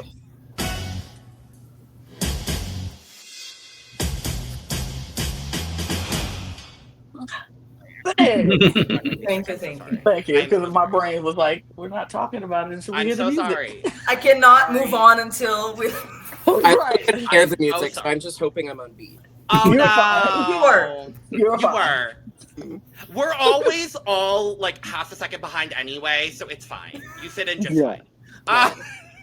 It's always fun going back and rewatching and just seeing how far behind we all are. It's great. But yes, obviously our panel's going to talk about the looks themselves in full over on our Look Over Here, so make sure to go check that out, which we would love to have you on for a Look Over Here specifically at some point in the future, Helena, because obviously, Look Queen, we got to have you on for that at some point in the future for something. But the way we're going to do this here, because obviously the makeover is the challenge itself, is we're going to, Helena, we'll have you talk about whatever you want in relation to the makeover. So talk about the look, the challenge, all that kind of stuff. So say whatever you want. And then I think the rest of us can kind of just talk about whatever we want in relation to the makeover itself. Yes. Talk about whatever you want, basically. Okay. Everyone talk about whatever you want, basically. All of that for everybody to talk about whatever we want anyway. Okay. Anyway, I love that. I love that. I don't know. It's been a long month. Let's start with DeJa Skye and her drag sister, Sophie Roches. How fun. Helena, let's start with you. Okay, so this was the one I wrote down a note for. Great. I said, DeJa's girl looks like Acacia Forgot. I said the same thing. I said She Acacia and does. Gothy combined. I was like, Yeah. okay, so DeJa Skye made Acacia Skye, and I love that. The mug, the hair, everything. The silhouette of the outfit, everything. I love DeJa's outfit. I hate this neon green yellow mixed with the pastel. Like, if you're gonna do neon, do neon. If you're gonna do soft pastels, do soft pastels. Like, I get it. Like, sisters aren't gonna dress the same, but it's a family resemblance challenge, and you know this is Drag Race, and you know what you should be doing. And I think that this was not it. But that being said, the assignment of making somebody look amazing and like you, yes, but you guys don't match at all. And that just seems like such a simple oversight that I was really annoyed by. But that's all. I think I have the same thought process as you. I was like, the face, the hair, great. They look good. I just don't like them together. I don't like it together. It's just, it was more like a to the eye when they came. I was like, oh no, that's not what I thought. But yeah, it was fine. Yeah, I agree. I like the hair and the makeup is great. I do not like either of the outfits. I don't think they're bad necessarily. It's just I don't like it. I do love DeJa's shoe though. That's a great shoe. The shoe. Love it. The shoes. The hollow pink. Like pink rhinestone, like it goes like that's really pretty. And I do love that she went with like the same hairstyle but different colors, like to the same side. Like the hair is honestly my favorite part, and then the mug. But I don't understand the shape of the outfits and the colors. Colors don't go together, you know. I think it would have been really pretty if she just put her like instead of the neon green, because she did the dark hair that almost looks like it has some bluey tones to it. Why didn't she just do nude colors with like a bluey tone? Like, I guess she didn't do a nude because she didn't know the skin tone of her partner. But like, you could have easily made that a baby blue, and then you would have been given baby blue, baby pink, light hair, dark hair, like pastel on brand. Like, I just think the neon was a really weird choice. Yeah. Yeah, I agree with everything that's already And been said. they also like they did the performance, and to be honest, I didn't like the performance overall. I don't think they needed it. I don't think it was bad. Like everyone was having fun. I just don't think it really added anything to this that was like it. We didn't need it. We didn't need it. We could have had something else. I don't know. But I didn't really enjoy. DeJa was one of my least favorites. Her and her pair was one of my least favorites from the. If I'm being honest, I don't even remember their performance. Yeah, that's what I was going to say. That makes sense. I thought they had maybe the least memorable performance out of them, and I think this was the least successful look out of any of the makeovers, and it's really not bad. And I'm actually extremely loose when it comes to family resemblance. I'm extremely loose, to clarify. I was going to say, I didn't know you to be loose, David. Yeah, I knew you to be the exact opposite. Yeah. Exactly. But I just didn't see it with this. And DeJa's never done a makeover challenge, but she's watched them, so she should know this is not up to the standard that they're going to be looking for. Yeah. I think what's interesting here, because I do agree, I don't think it was a super successful makeover. I think DeJa looks great. I think Sophie does look great. The one connection I saw from these two, I just said Cosmo and Wanda ain't slick. Like, that's where I went with it. So if that's the reference she's going with, then I see it. I don't think that's where she was going. But maybe I'm going to say that's where she's going. The more that I'm thinking about that pastel blue, though, Helena, I do agree with you. Or even, I actually would have loved like a pastel yellow here and do pink and yellow with this dark hair. I actually think would have been really good. And it would have gone with her branding like Pastel Princess. I think that would have been a really good angle to go with this. She also picked it up and just made her pastel pink a neon color. Exactly. Yeah. Like neon pink. Yeah, like your neon pink, a neon orange, like yeah. That also would some have been fine. Something along those lines. Just there needed to be a little bit more cohesion with that. I would have loved a little bit more cohesion with the outfits as well. Like, I want this bra piece on DeJa to come a little bit more down to kind of echo what's going on with Sophie's look. I just want a little bit, like, I see the cohesion. It's just not super cohesive. Interesting to hear from pretty much all of you that their performance wasn't the most memorable, because I actually think their verse is one of the better verses. And I also have it up on the side, so I just rewatched their performance on mute. I think their verse is really cool because they took it from the angle of Sophie's the basketball player and DeJa's the cheerleader on the sidelines cheering her on. And I actually think, from a sisterly perspective, I think that was really fun. So I actually think they had one of the better performances, to be honest, because I think most of the performances, no shade to the Makeover girlies. Most of the Makeover girlies in this were not great. They did the absolute best they could with what they were given. I actually think Sophie is one of the stronger performers here. That's what I was going to say. I was like, I don't really agree with her being not the best in the performance. I don't really remember their performance, but I don't really remember any of them because I thought it was kind of cringy. But I thought that she was giving like the most energy. Like, she seemed like one of the ones that was way more comfortable being on stage in drag. Like, just even in the face and her attitude, like, she was walking the heels okay. She didn't look like, fuck, I'm on stage and on television in her face. Like, I thought she was, like, one of the Makeover contestants who were kind of giving the most, like, drag energy, I guess. And that's what I remember the most about her, because I remember Acacia forgot, love your energy, hate your and they kept their choreo very simple and to the point, and I really appreciated that as well. Like, don't go too crazy, and it worked for them. So, but overall, I agree, it wasn't a super successful overall ensemble given everything we had for this. It does kind of look like DeJa wants to make her partner look popular, if you know what I mean. Oh, Yeah. You're right. Maybe that's the first thing that I thought, actually, but then I was like, why neon then? But like a jewel yeah. green, a jade. Right. Yeah. Like, it reads as yellow on camera too. I think that's another thing people don't think about when they're bringing stuff to Drag Race, is how different bright colors specifically show up on camera. Yeah, definitely. Any other thoughts on DeJa and Sophie? Oh, I don't know because I know that David probably does, but I have my rankings, and I did ranking for the looks and one for the performance.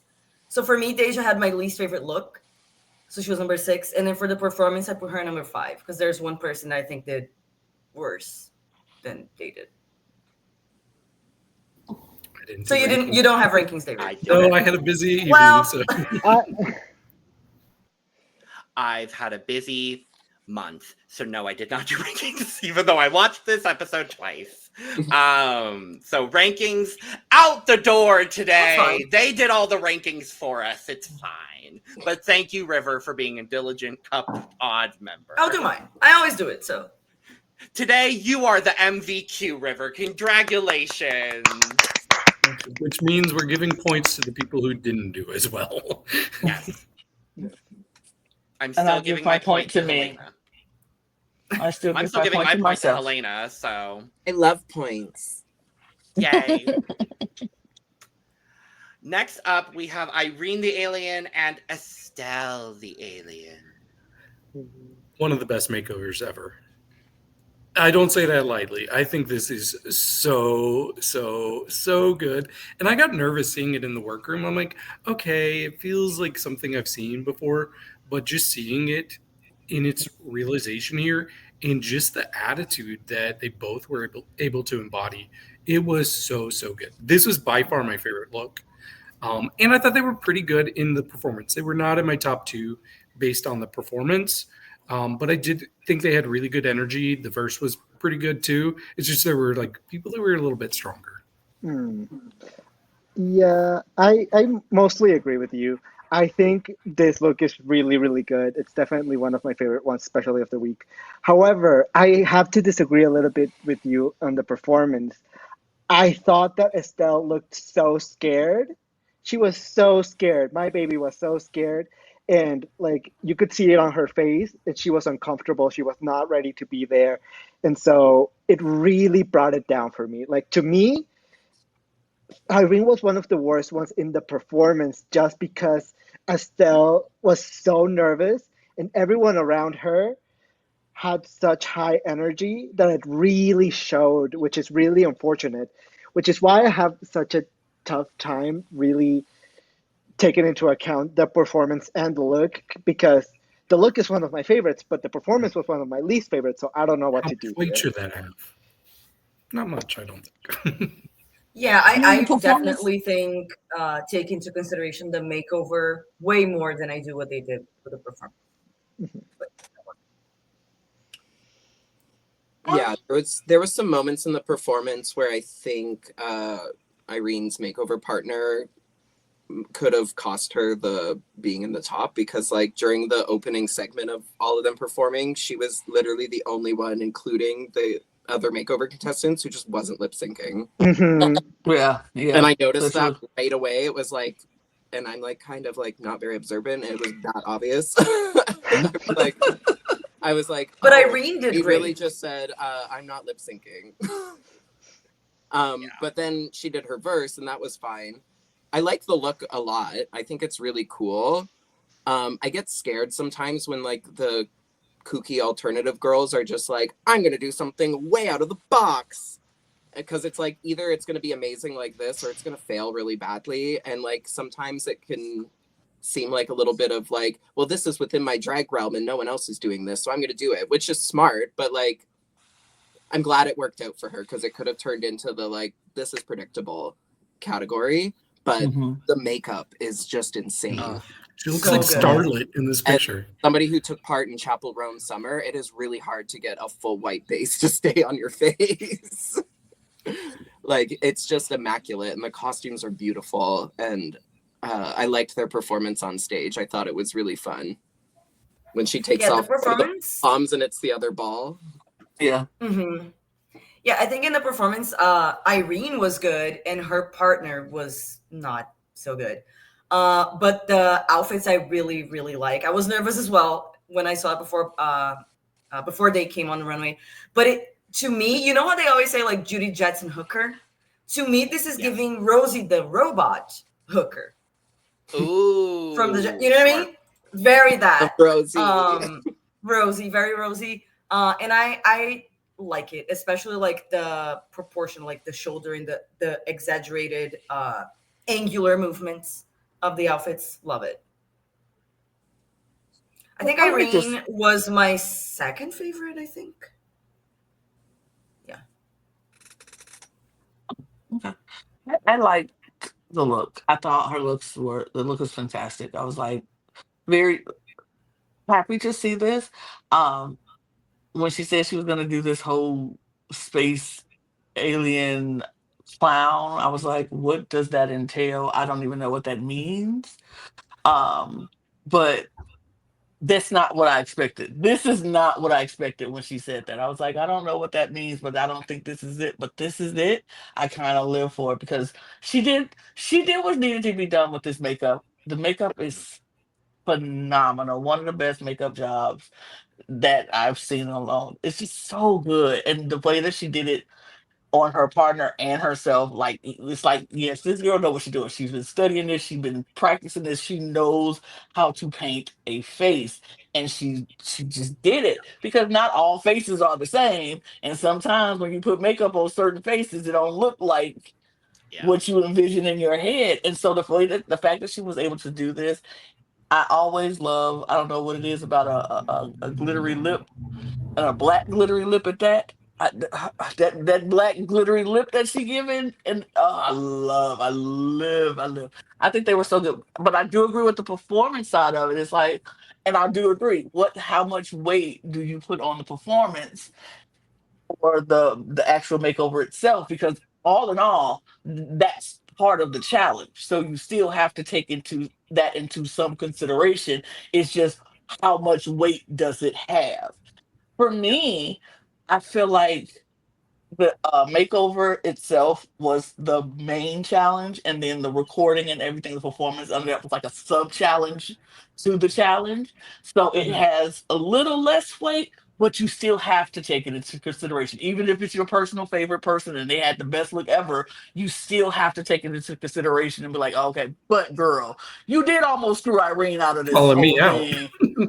I'm talking about Well, everybody. Venti. Because Davis, because River said the same thing. But I'm like, we still have to take it into consideration because it's still a part of the challenge. And Irene, you got to be honest, Irene, she ate it up. This look ate. But her partner almost cost her, and her And partner also, should have like, that's kind of out of her control drawn it to a down a little degree, bit. you And know? which is part of the challenge, which is part of the game. All of this is part of the game. Some things we cannot control. I can't control what my partner do, but she still has to count to what the final say so is. It didn't affect her at all anyway, so it doesn't really matter. But this look is phenomenal. But that performance, oof, oof. Woof. Rough girl. Rough. I will keep my thoughts very brief because most of you have said the things I want to say. These looks are some of the best makeover challenge looks I have ever seen on Drag Race across any franchise ever. Irene, you slayed these looks. However, the performance, boo, tomato, tomato. No, I'm not going to go that far. The verse was the epitome of, I'm going to take the crown and let's go get the crown, boom, boom, but make it basketball. And the girl was terrified. Best looks, worst performance. Mm-hmm. Next up, Bosco and the Goddess. Okay. Fashion, given. Is it fashion? Yes. Yes. Fashion. It's fashion. It's fashion. Do they look amazing? Fashion. Absolutely. They are stunning. They are eating in this runway. Beautiful. Performance, I liked it. Like the goddess, she served. She served. She was like, she knew what she took that role as the goddess and she was going to play it up. She served. I thought this was good. I thought Bosco ate, but I did not think Bosco won. Oh. My question is, yes, the looks are beautiful, but are they Bosco? Yes. Because to me, that is I think it's beautiful and they both look stunning. I think the hair and the makeup is very Bosco. And the only thing Bosco about this to me is elegant woman. But that's not really that's not the way that we usually see Bosco doing elegant, beautiful woman. And I have nothing against this necessarily. It's just, to me, in the makeover challenge is where you do a look that screams you. This may whisper Bosco, but it doesn't scream Bosco. You know what I mean? I'm going to counter that directly. I think you're going to rebuttal the retittle. I'm going to rebut the retittle of your rebuttal because I think this does scream Bosco. I don't think I'm not going to. No, it doesn't scream Bosco. It is Bosco. It doesn't scream Bosco because Bosco pulls from a lot of different fashion inspiration, as we've seen in this kind of new evolution of Bosco. We're kind of relearning the new idea of Bosco's drag interpretations and where she pulls from. But if you look back from season 14 Bosco and you see where Bosco is pulling from now, there's a lot of different drag inspirations. And one of the specific inspirations she mentioned in this episode, and she has mentioned throughout these 3 episodes, is Erte. This is very Erte, and a lot of what she's brought in her package so far, and even if you look at her promo look, a lot of what she's brought so far is very Erte inspired. So I'm not going to say this is the most Bosco thing in the world. I do agree with you on that point, River. But these looks are so Erte. These do, especially, I will say the goddess's look is it's stunning. I think she could have done something a little bit different, but I think these are spot on for Bosco for this makeover challenge. I see your points completely. and I see you and I hear you, obviously. My twin, I love you. I love that we're fighting. I love this too. But I think I love that you Bosco think that not- just because you don't agree with me, we're fighting. Girl, it's gonna take way too I way more know. than just this. But we for us usually to agree, fight, and I love that for we're on real. opposite sides of this for once. Well, But yes, I think Bosco absolutely knocked this challenge out of the fucking park. Bosco was my absolute favorite of this week. I think the looks are spot on. They are complementary and they are family resemblance without being matchy. And that is my favorite kind of makeover interpretation. The complementary colors, the complementary silhouettes, how they're both very Erte inspired without being similar. There's this like through line of almost like Art Deco in both of them that I love Art Deco so fiercely, so I'm responding so positively to it. The hair even is so complementary without being the same. Their performance as well was so beautifully done. The line 6, 7, and get the shoe. Done. Give her the win. Done. That's all I needed. I did love that line. I loved that line when she just clocked. It's so good. What, bitch? I really like this. I think that like looking at like a still image and like knowing this being the makeover challenge, like I think it gives Bosco because Bosco's wearing it. But I wouldn't look at this on a garment and say like, oh, that's gonna be Bosco's look. Like I think Bosco brings a level, like while they do bring, like she brings a lot of this like art inspired, fashion inspired, like very well researched and knowledgeable, like put together look, which is like doesn't mean it's not Bosco. I just think that there's like always a level of whimsy to things that Bosco does, like the zipper in the hair, doing a classic Mugler silhouette, like doing again like a very Mugler style silhouette with the whimsy of it looking like a boss level in a video game from the Flintstones or something. Like, you know, there's always like, and even in her original season, she would do a classic vintage silhouette with devil horns. She'd do a burlesque piece that where she looked like she was picking petals off of her She's the Flower. Like, there's always a whimsy to Bosco. And that's like, I think what I was missing here. I think the reason why, spoiler, she ended up going on to win this challenge is because of the job she did with her makeover partner and how amazing her makeover partner looked and felt and performed because of how Bosco made her over, which is also a big part of the makeover challenge. Like your person can look amazing, but like if you didn't make them feel comfortable and like they're a superstar as well, then like you've also kind of missed the point of the challenge as well, I think. So I do think that Bosco deserves to be in the top, deserves her winning, her chance to lip sync for the win. But like as an overall look, I just think it's beautiful and gorgeous, but it doesn't scream Bosco. And I just wish it did because Bosco's so, she's got such a recognizable like and a style relatable like brand that like really like makes you fall in love with her. And I'm just like, I'm not getting that here. I'm seeing two beautiful dresses on two beautiful women with cool hair. Fair.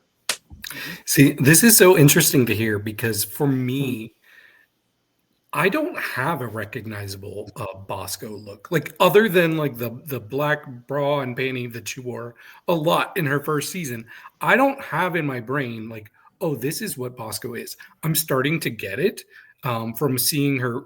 Like she's gone from one end of the spectrum from fashions in her season where she was on the lower end, and now she's just killing it. I think what her looks so far this season have had in common is they all look highly tailored for her and they look very expensive. Do these looks look as expensive as her other ones? No, they still look expensive, but you're making two. Come on. I'm not expecting the quality to be quite up there with the other looks, but I still really like these. These were my second favorite looks of the night. And I thought her verse was really good too. She was probably my third favorite when it came to the actual performance. I think that evens out to a win. Yeah, I have to say it's hard for me to judge this fairly because I'm so biased towards Bosco.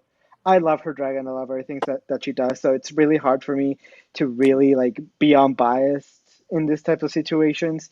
But I do understand a lot of what you guys are saying. I think that Bosco, this doesn't fully scream Bosco, but at the same time, Bosco has evolved so much in her drag and what she used to do and what she does now that it's kind of hard to figure out what is Bosco and what isn't Bosco anymore.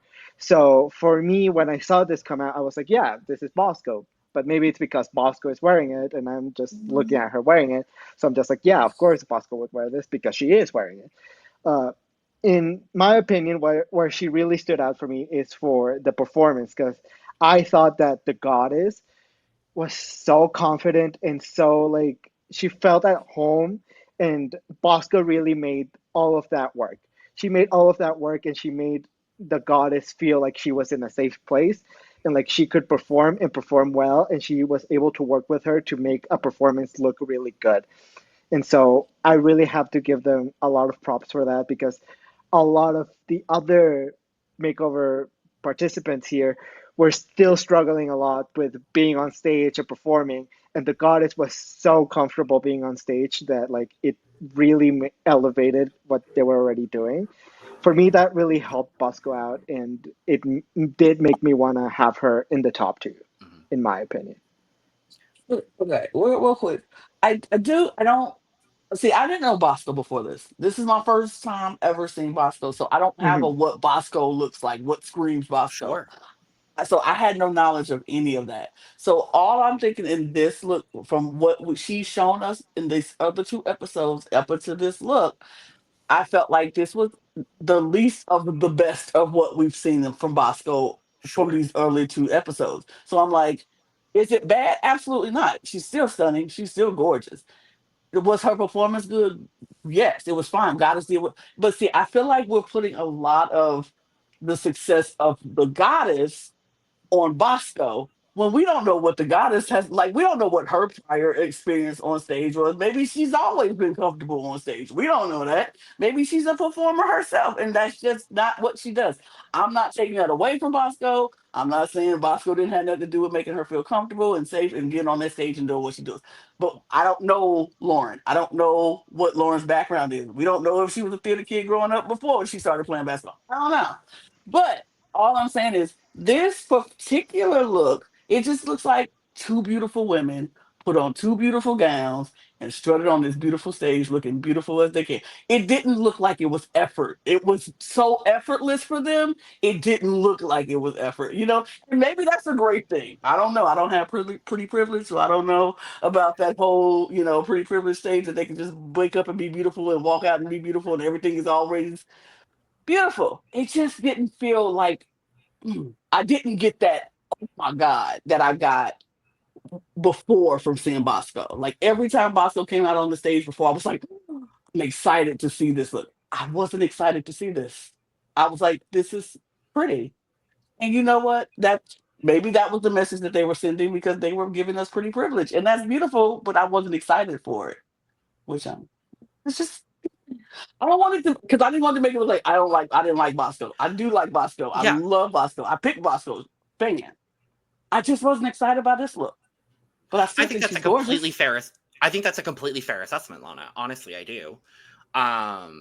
I think we all just have. I think this challenge was just so all over the place with where everything was that, like I said, going in, I think we were all just going to have a variety of different people we thought did the best in this challenge. So, Hmm. and I think that's a Yeah. completely fair assessment. So. But we We must move. move on. There are We three more move. people to discuss. So we are going to move to Phoenix and Heron. I like them. I don't know what it is. I like them.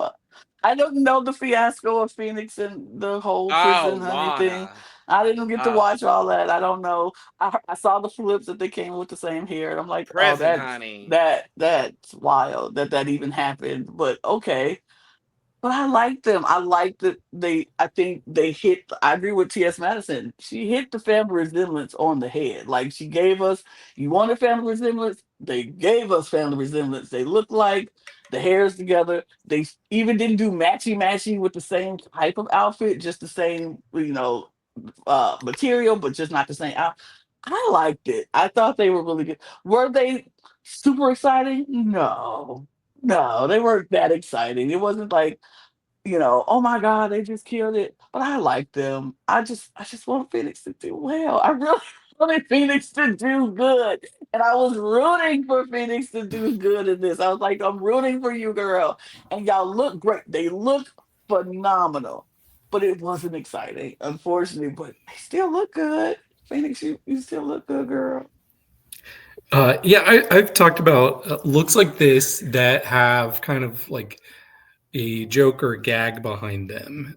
And I thought this was a really clever type of gag to like bring back this reference. And when they first walked out, I'm like, why does her partner actually kind of look like India in the face as well? But the problem is once you get past the initial like viewing of the gag and the appreciation of it, you still have to watch them walk the runway. And the more you're watching, you're like, okay, I've gotten over it. And now I'm just seeing two decent looks that just aren't up to the standard that everybody else or most of everybody else was at. So I liked it for the initial, but I just wish there was something to give it an edge that would have been longer lasting than the initial kind of gag of it all. And as far as the performance goes, I think it was really interesting for me because I think this might be one of the only ones where the makeover partner kind of overshadowed Phoenix. For me, I thought her partner was so good. She was so fun. Like she felt like a drag queen. I loved her voice, just the sound of it. I want to hear her voice recorded. I don't know. I could not take my eyes off of her partner. And maybe that's credit to Phoenix, but it's also not great for Phoenix. I could not disagree with you more. I'm gagged, literally. I'm like, Okay. she was horrible. She was horrible. She was no Yeah, shade. I just thought she had so much charisma. Look, it's that she was not lip syncing. She was barely she was a deer in headlights. She was like, bless her heart. She looked beautiful. She looked stunning. Beautiful. But baby, that was Bambi on the stage. Yeah. Honey, she was mean mugging this whole time. She looked shy. Looks like she didn't know where she was. She looks like they opened the van door and pushed her out onto the stage. It was very totally. like I literally just rewatched it because David, you were praising her so much. Well, maybe I have to rewatch it. Maybe I'm getting her mixed up. David loved the roll of her voice. My favorite was when they all came out on stage and she comes out and she like just kind of looks like right at the camera. And when they're doing their part, everything I needed. I loved her. Also, I'm so happy that Tina Burner's making a week early appearance here. Not too much, Helena. Like not in a bad way, but she is in this photo that we're looking at. It's giving Tina Burner. Yes. Like pinned over wig and that face, like the angle of everything and that little suit. It's like she is going to host a show in Brooklyn right now or wherever she works. I don't know, New York, but Brooklyn. I think it's Brooklyn. Sure. But I do appreciate the reference, Brooklyn. Though. Yes. No, I do appreciate doing like the reference to that moment and all, like the idea of it. I appreciate it. But the looks itself, like they look good. Of course, they do look good, both of them. But like, yeah, it's just simple, unfortunately. Yes. Sometimes simple is not bad, but it's okay. It's not right, super but it's effective okay. either. It's just. I think It's I love not it. right. It was just the least exciting out of the bunch. I think I love it so much because like this is like these looks and that presentation and everything, like it just like it gives me so much like a competition you would see locally, and like they would come out and like the whole bar would go the fuck off. Yeah. But with that being said, it was also kind of giving like bar competition and not like $200,000 stars. Which all is stars. Like, about, but I'm also like I'm so happy she got to have this moment and make this joke that she's probably been thinking about for 15 years. Like Literally. Every season of Drag Race, she sees a makeover. She's like, y'all, wouldn't it be funny? Like you just know forever. And I'm so happy that she got to do it because it was very entertaining and they look amazing. Yes. But and like I get that the hair is supposed to look like that, but also like why does it look like that? Why does it look like that? Yeah, but like, I also like I just live for it for so many other reasons. Like you know me, I love black vinyl. I love that the girl was just mean mugging the whole time, because like sometimes people think fierce is just like. Well, she really embodied India Farah, so you know she had to do it the whole time. Well, yeah. I loved this look. I loved how fun it was, and like, I mean, it sucks that it didn't work out in her favor, but like it wasn't gonna be the top look of the week, but like I still really love this makeover. I think she did a great job. The physical transformation of the makeover was the best physical transformation of the makeover. I agree with Maddie 100%. I think he is painted down. And we knew that whoever Phoenix was going to paint was going to be painted down. But I think to your point exactly, Helena, this looks like it was done in a bar competition, because that is where Phoenix has been for 15 years. And there's nothing wrong. I'm also guilty of that on my season, of bringing something that would have popped off at a bar, but maybe wasn't enough for the main stage. And like I relate, but also like, because it's like when they were out there, it's like you saw all the Velcro coming apart already. Like, I could see the overspray from the spray paint where she just stenciled that shit on, which is very something I would do. So, and it's just like, they were falling off before they ripped them off. And then I was just like, and then like her friend, her daughter here, like couldn't get it off her foot. And I was just like, oh. I just wanted Phoenix to do so well. Like, I was rooting for her.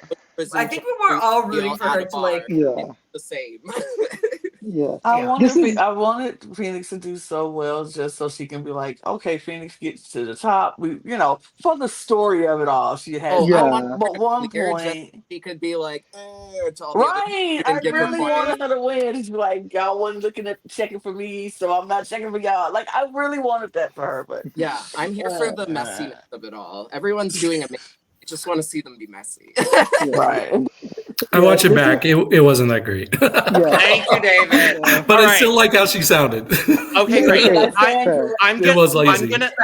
I'm gonna cut to Eduardo, because this poor baby has been trying to speak, and all five of us have been talking. And I'm just like, you know what? Fuck it. I don't know. I don't have to say nothing anymore. Anyway, this is your moment. Have it, please. I was gonna say, this is like watching one of those movies that are so bad that it's good. It's like watching a car crash happen in front of you. It's so horrible. People are dying in front of you. There's blood everywhere. But you cannot look away. I could not look away. It was so bad that I was kind of living so hard. It was just an entire car crash. It was so unfortunate. But I kind of loved it because it was so bad.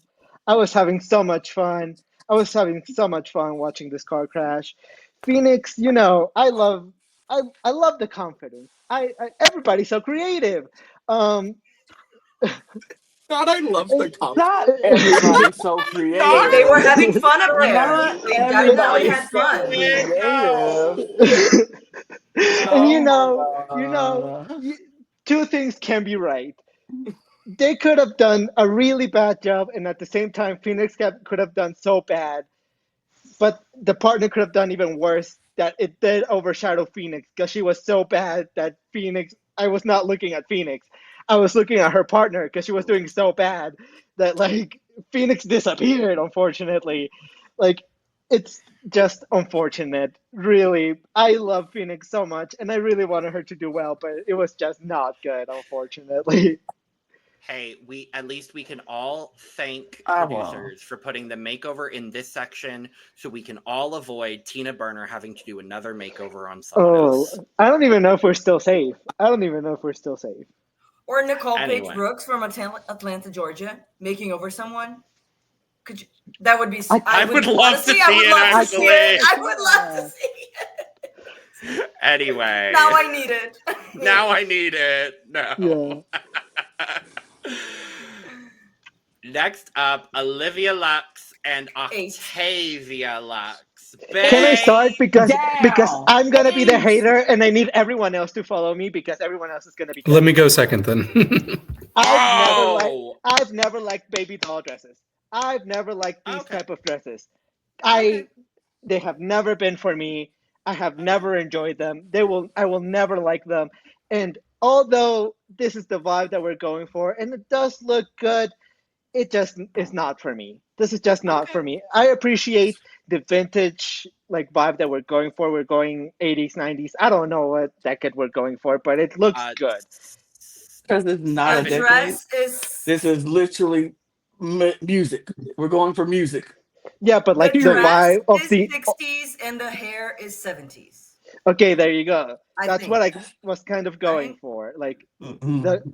this type of dress is like a very specific, like was very popular in a very specific decade, but I'm not knowledgeable enough to tell you what kind of decade it was. I believe it was Clearly. around the 60s, but like I don't Please know. move on. Move on from the decades, baby. Please, because it's not a Anyways, it decade. was because y'all questioned me for this and I had to answer the question.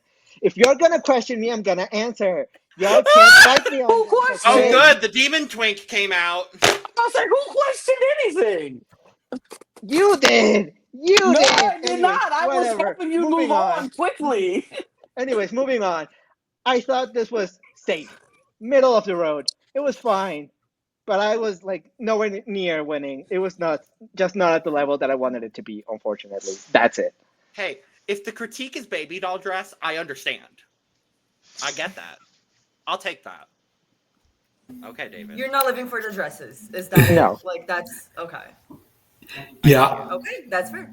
I wanted to go next because I figured I'd probably be the next lowest on it, which is not that low, to be honest.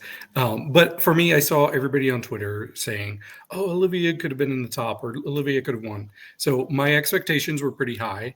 And then when I watched, it was like, these are really good looks. You all know, I like really, really draggy looks, and there are very draggy aspects to it, like the wigs. I love the wigs. I love the headphones. I like the pattern. I just wish there was a little bit more size to it. I think that would have been all I needed, but I still like thought they were right in that 3 or 4 spot of the night when it comes to looks. And when it comes to performance, I think they were my favorite. They were really good in the performance. They had great verse. Great chemistry. They killed it. They could have been in the top 2. They were not in my personal top 2, but they were right there. So the rest of us loved it, right? Yeah. I did. Lana? So I'm shocked and stunned by the decades comment because I'm just like, what? This is not about decades. This was not a look for decades. I This was is a look. talking about the specific I type of understand what you're dress. talking about. The baby, it's not a decade dress. That's what I'm saying. This is not about a decade dress. This is not a baby doll dress or a mod dress or anything like that. This is just a vibe check right here. This is music. She was advocating for music. The style of dress is not a baby doll dress because the baby doll dress is those little dresses we see when they be pulling out the Spice Girls and Baby Spice come out with the little puff of shoulder things and then the ruffles at the bottom. That's a baby doll dress. This is a shift dress. This is just a straight A-line shift dress, period. Okay, So it's fair. not a mod dress. It's not a thing like this. This is a vibe. This whole look is a vibe, baby. From the hair to the headphones to the makeup to the dress. This is a vibe. This is music. She wasn't going for anything other than music. Period.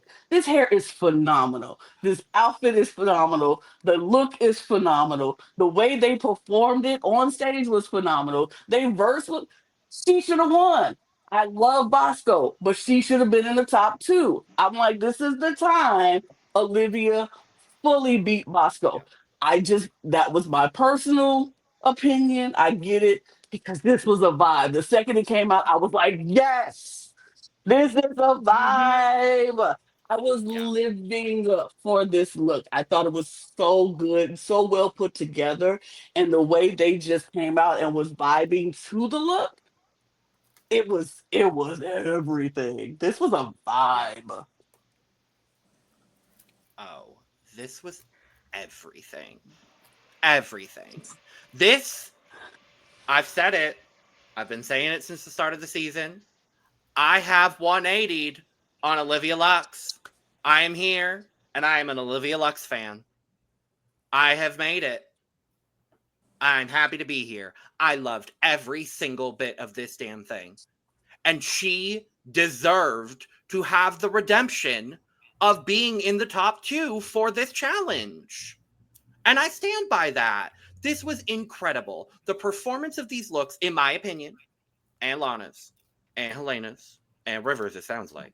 I will not speak for both of these lovely women, but I think for me, and Eduardo was so taken aback that he had to go off screen. He said, I'm not having it. No, I've had he's it back. officially. Nope, the Demon Queen had to You come were back. talking shit. You were talking shit, and I'm back. And I'll do it again. And we'll keep doing it. And I will hit again. No, I think every single part of the performance, from the headphones, the afros, the shift dresses, the way that it's the guitar and the keyboard, the tiny purses are back, bitches. The tiny purses are back. Beautiful. I love it. Every single bit of it. This was not my favorite, because Bosco was my favorite, but this was a very close number 2. I think Olivia should have been in the top. That's just me. Personal favorite. So this was actually my favorite of all of the makeovers. I think that she, like, as a makeover challenge for family resemblance, I don't think it gets better than this. They literally look like sisters. Like, if you told me they brought their family in to makeover and that this was her sister, I would have been like, yes. Because she made them look so alike that, like, they look like they could actually be related. This tilted fro is so well manicured, and like especially a wig in that texture is not easy to take care of, and it's not make it look like that luscious and perfect. So like, and that's not something that you can just put in a box and take out and it still looks like that. So she made sure that those hairs were styled to perfection, which is details that I like to look for.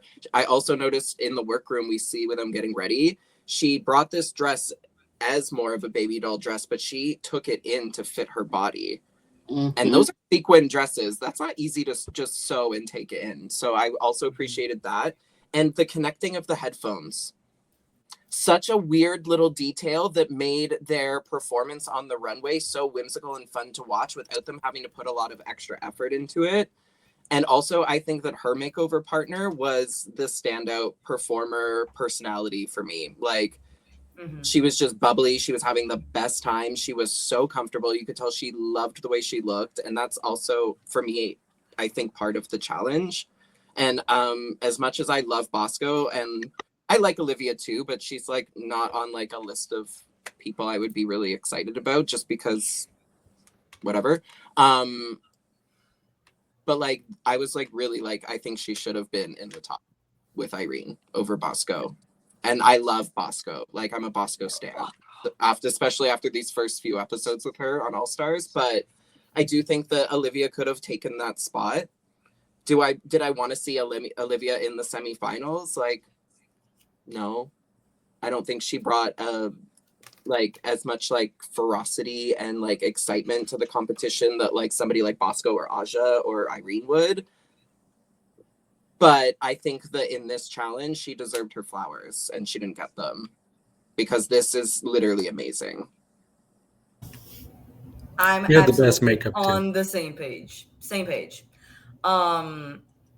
Yeah, I like also think that she should have been in the top with Irene, but at the same time, I'd prefer Bosco moving on than Olivia. So like did I agree with the final results? No, but was I happy with it? Yes. You know. But yeah, and this one I think was my favorite because of everything that y'all have already said that I agree fully. But this was the one that I could identify who the queen was the most. Because Olivia was known in her season for the disco challenge where she had like the big hair. So she was known for the big hair moment. And she did that again here. And she was known for the tiny purse. And music, like because we did see that she had like a good voice and we knew that she was like a musician, right? So it's very Olivia and it's good, and her makeover was the best in the performance. Like it was just everything worked in their favor. And to me, this was her night, but I'm not mad at the results. that's kind of where I'm at as well. Is like I'm not mad at the results, but I do think Olivia should have been in the top.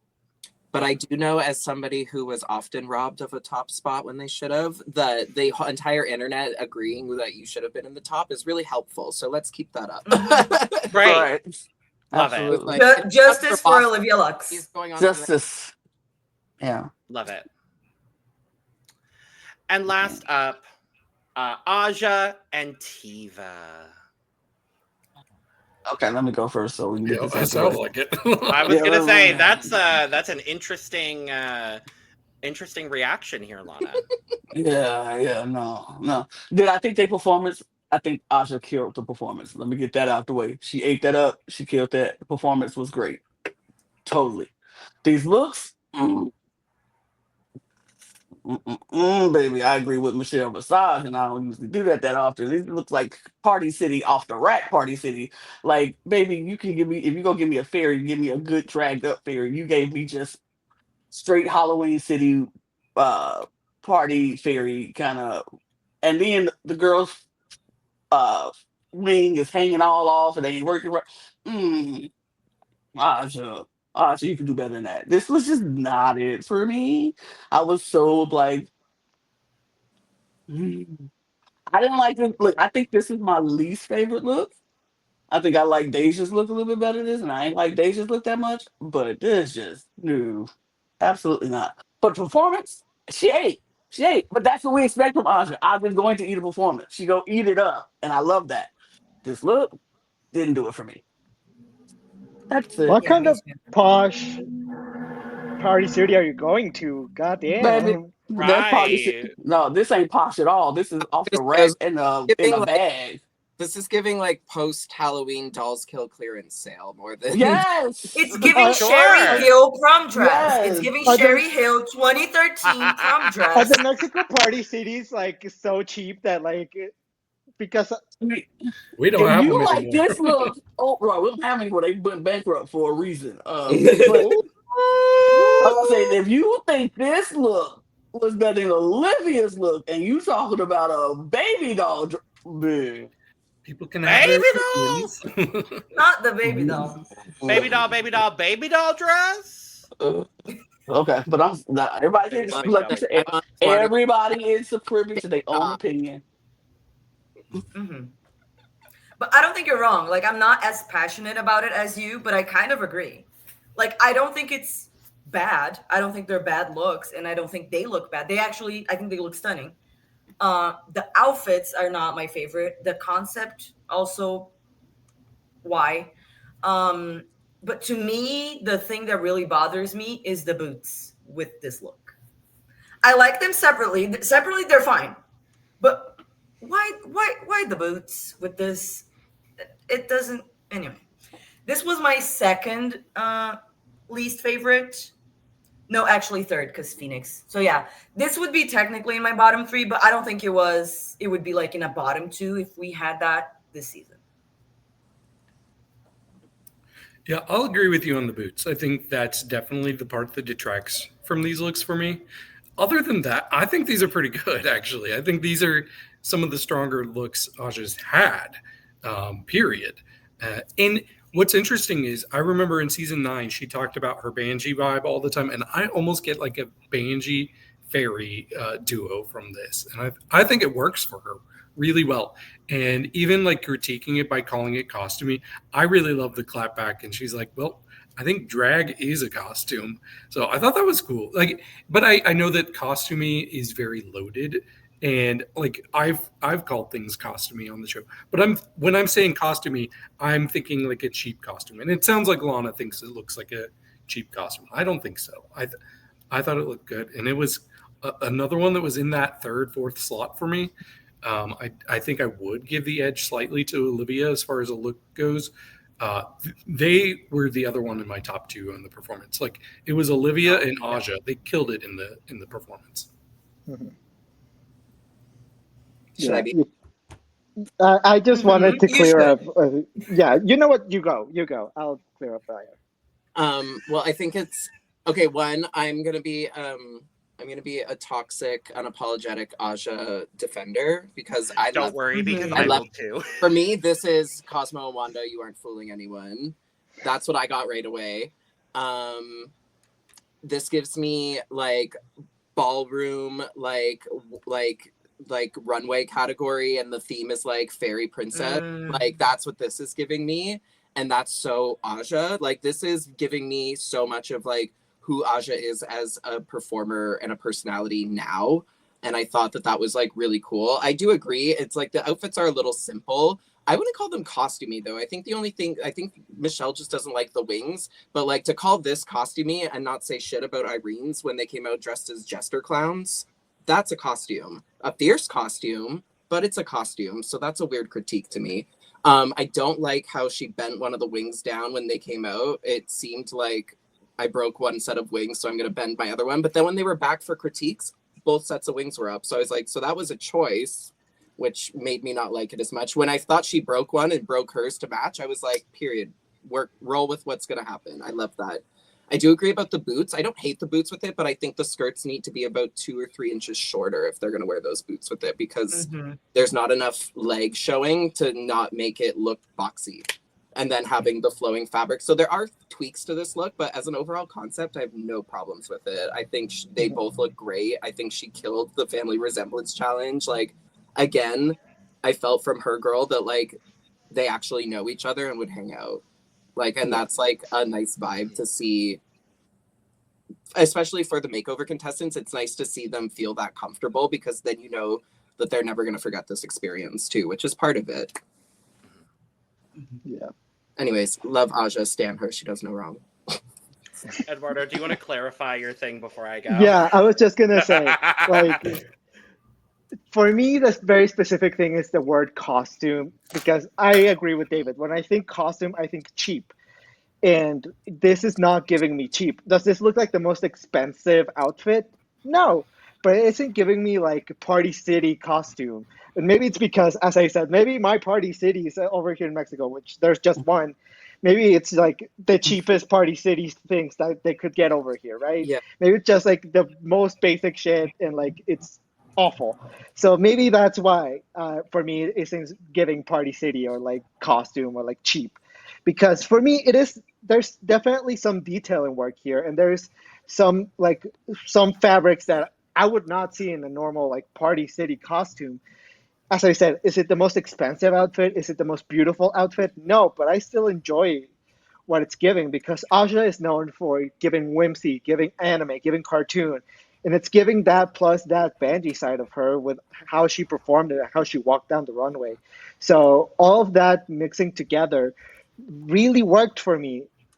Do I think Olivia's look is better? Maybe, but I think the way that she presented it, maybe it's also like very similar to what Helena is saying. Maybe I am an Aja stan and I cannot be unbiased here. So Which is very maybe, valid.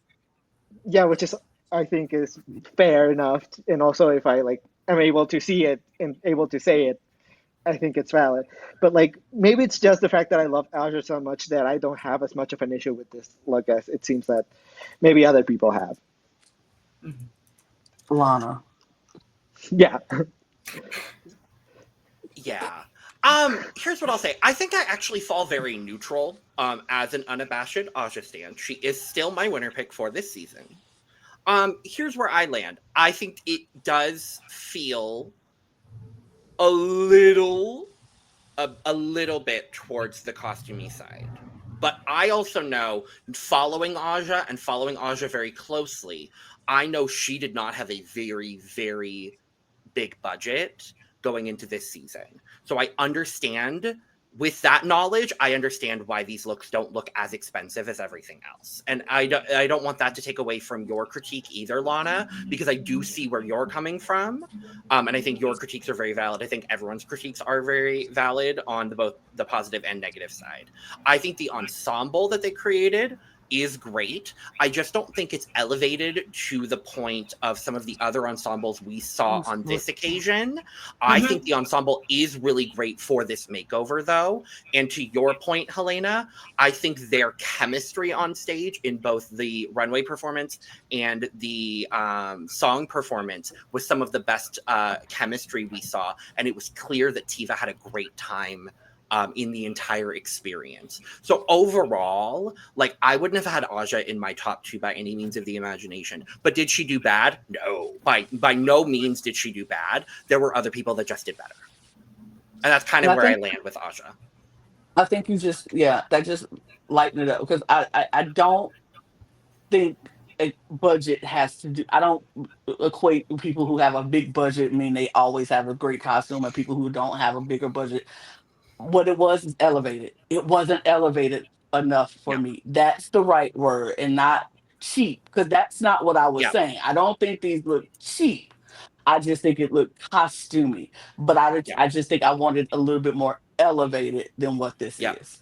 That makes sense. This would have been great on her first season, but not for her third season. Okay. There's like little tweaks that she could have done, which, like, as someone who prepared for Drag Race, like, I know there's just, like, not time. But, like, in a perfect world where you had a year to prepare for this, like, there's little edits that she could have done to these looks that wouldn't have cost any money, that would have just made them look a little bit more elevated. Like shortening the skirt, like pulling the halter up higher so it sits and looks a little bit more, like, shapely, and, like, again, like, maybe, like, change up the wings or get rid of the wings.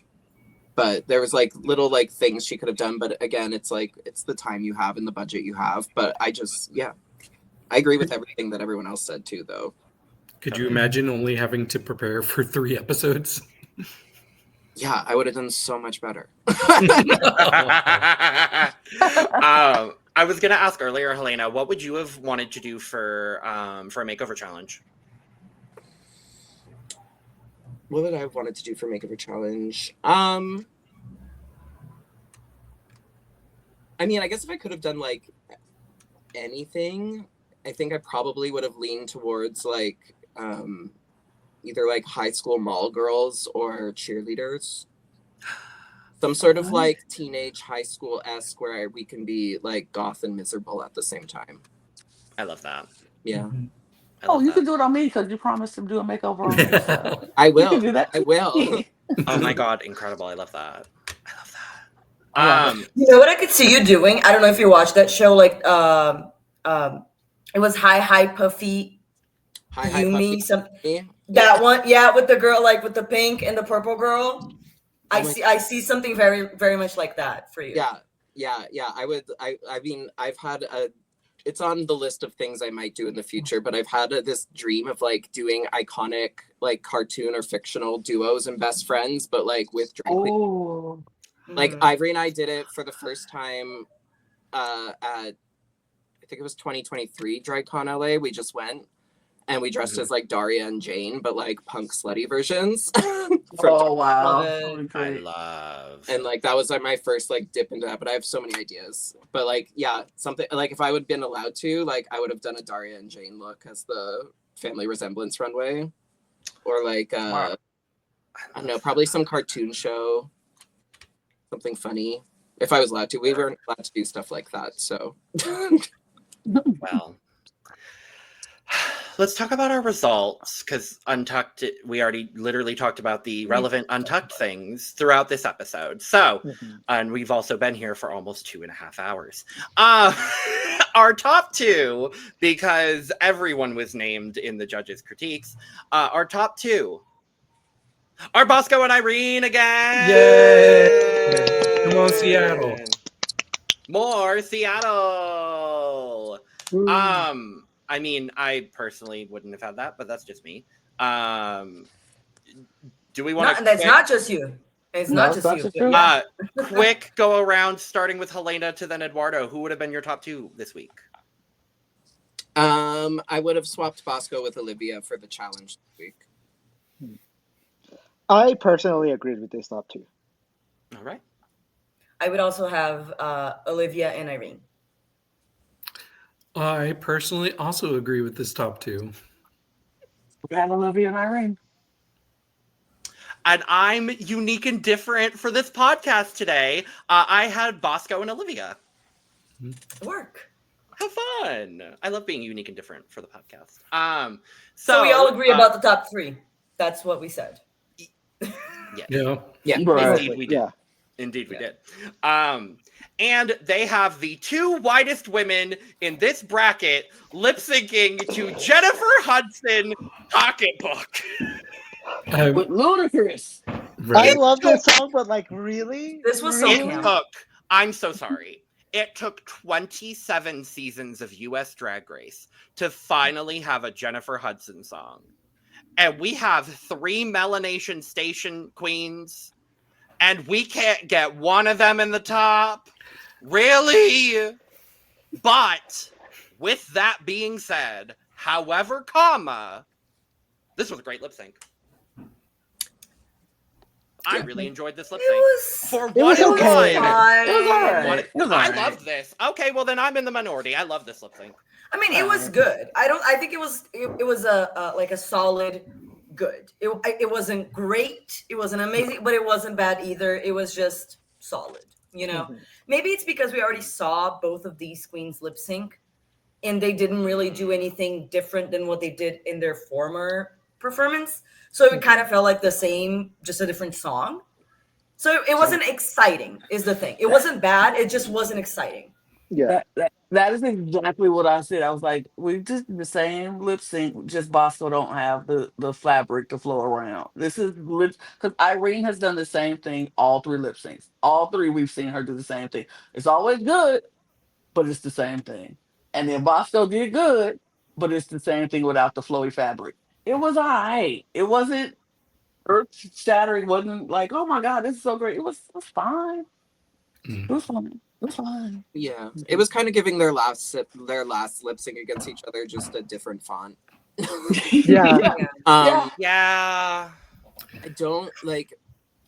I remember watching the episode and having to like go back and like hear, because I kind of like missed when they said who won, because I just kind of assumed the Bosco won it, and then I went back. I was like, oh no, Irene won it. So I want to go back and rewatch it again to see what Irene did. But for me, like Bosco was just had me right there the whole time. But I thought Irene was like, I don't know. But I guess it's just opinion of like what you like performance wise. Like I think Irene was like kind of there with the like subtle, funny, like wink nudges with the lyrics, and then like going off a little bit. I think she just bridged too far into the like doing too much, whereas Bosco kept it very more cool, but then maybe didn't do enough to in the end. I don't know. I mean, Irene did do the leg thing where she was twerking on the floor almost and like jumping back and forth. The shaky leg. The shake on her hands and doing that, you know. Yeah. Yeah. That was the Like, one she thing did that And was then like, the titty as a rag. I always love that. right. She did that, and when RuPaul says, "I know who won," I'm like, okay, she just won. She just won because she made Ru cackle. Yep. Yeah. So, Yeah. So I'm a huge Jennifer Hudson fan. Like I had a panic attack meltdown when she got eliminated from American Idol. She was my favorite from her audition. In fact, if you all look up Jennifer Hudson American Idol audition on YouTube, it's me. You'll see me. I uploaded it. It has like 30 million views. I uploaded it because I'm obsessed. Hold on. Yes, go ahead, look, and you'll see that I'm right. I love that. And this song has been one of my favorite Jennifer Hudson songs since fall of 2008 when that album came out. Oh my god. Yeah, so you just and so I was so excited, and then I just got disappointed by the lip sync. I actually think if you took all 6 lip sync performances so far this season, I think these were my 2 least favorite. Period. it was. Yeah. And they weren't bad. Yeah. It was just kind of there. The thing is that the other 2 lip syncs have been so good that this one kind of let me down a little bit. Yeah, Specifically it didn't have with the highs. Yeah, that the other specifically ones with Bosco, because I had really high expectations for what Bosco was going to bring us, and it didn't That's really fair. live up to what I Yeah. wanted it to be. And here's my personally. theory on why Bosco lost. So Bosco was doing the thing that we sometimes see on Drag Race, where It's like, I'm going to sing the lead vocals and the lead vocals only. But Pocketbook has quite a bit of like, it'll be Jennifer Hudson, and then it will be a whole other line of like the backup singers. And so she just didn't lip sync a lot of the song. And I get why she was doing that. But I think when the song has so much focus on the backup, you got to do that too. Irene was doing it. And I really think that was the difference. Did you all see my name when you looked it up on YouTube? 29 million views. 29 million views. I didn't watch it. Work. So I didn't How look it much up. money have you made from None. that? None. It's copyrighted material. Oh, And I lost my password to that YouTube account. Oh no. Well, thank you for your service. I got a lot of subscribers on there. I have more than this channel has. Well, fuck our drag, I guess. Damn, David. Well, fuck you too. Wow. But do Anyway, you agree I with thought who won? Do y'all agree? I would have given it to Who Bosco. won the lip sync? Slightly, I would have given it to Bosco, honestly. Okay. I agreed. I thought Irene won. Me too. I thought Irene won. Not by much, but yes. Not Yeah. by much, but give her a goddamn lip sync win. She's done it 3 glad she got a win. times. I'm glad she got a win. Give her $10,000. The girls had to lip sync every week. She can't go 0-4. Come on now. I mean, she could have. I mean, Jimbo's surpassed that, so. No. I mean, I just feel like it was alright. It just didn't move me. Neither one of them moved me to be like, oh, I'm gonna watch this again. But Yeah. it was just a copy and paste from last week Yeah. to a different song. And then this song wasn't the right fit for them. I don't think this song was in either of their wheelhouses. Yeah, no. Oh so God, it just- no, absolutely. Oh no. It just kind of The song came on, and I literally said, "Oh, I wish legitimately anyone standing at the back of the stage was lip syncing this song other than these two. I would have rather had Phoenix lip syncing to this song." Yeah, Phoenix could have done something interesting with this. Like, I think Phoenix would have lip synced to this song better than both of these two, but I do still think they both did a good job. Like, all things considered. But yeah. But Irene did win, so good on that. Irene won, yay! Good on that girl. Good on that. Good on that. Which girl. means that both Bosco and Irene are moving forward to the next round. Deserved. Yay. Feels correct. Can I quickly change the subject? Because I think we skipped over talking about something. And I just want to say it really quickly. Kate Beckinsale was such a good guest judge. We have Beckinsale not is discussed great. Miss Kate Oh my Beckinsale, God. but yes, Great. she is incredible. I love having somebody just disagree, especially because all of us, I know. Especially with Michelle. Yeah, well, we've all had issues with how they judge makeover challenges. Yes. And she was calling it out just like the fans do online. So I love that. Also, Kate was her, everything.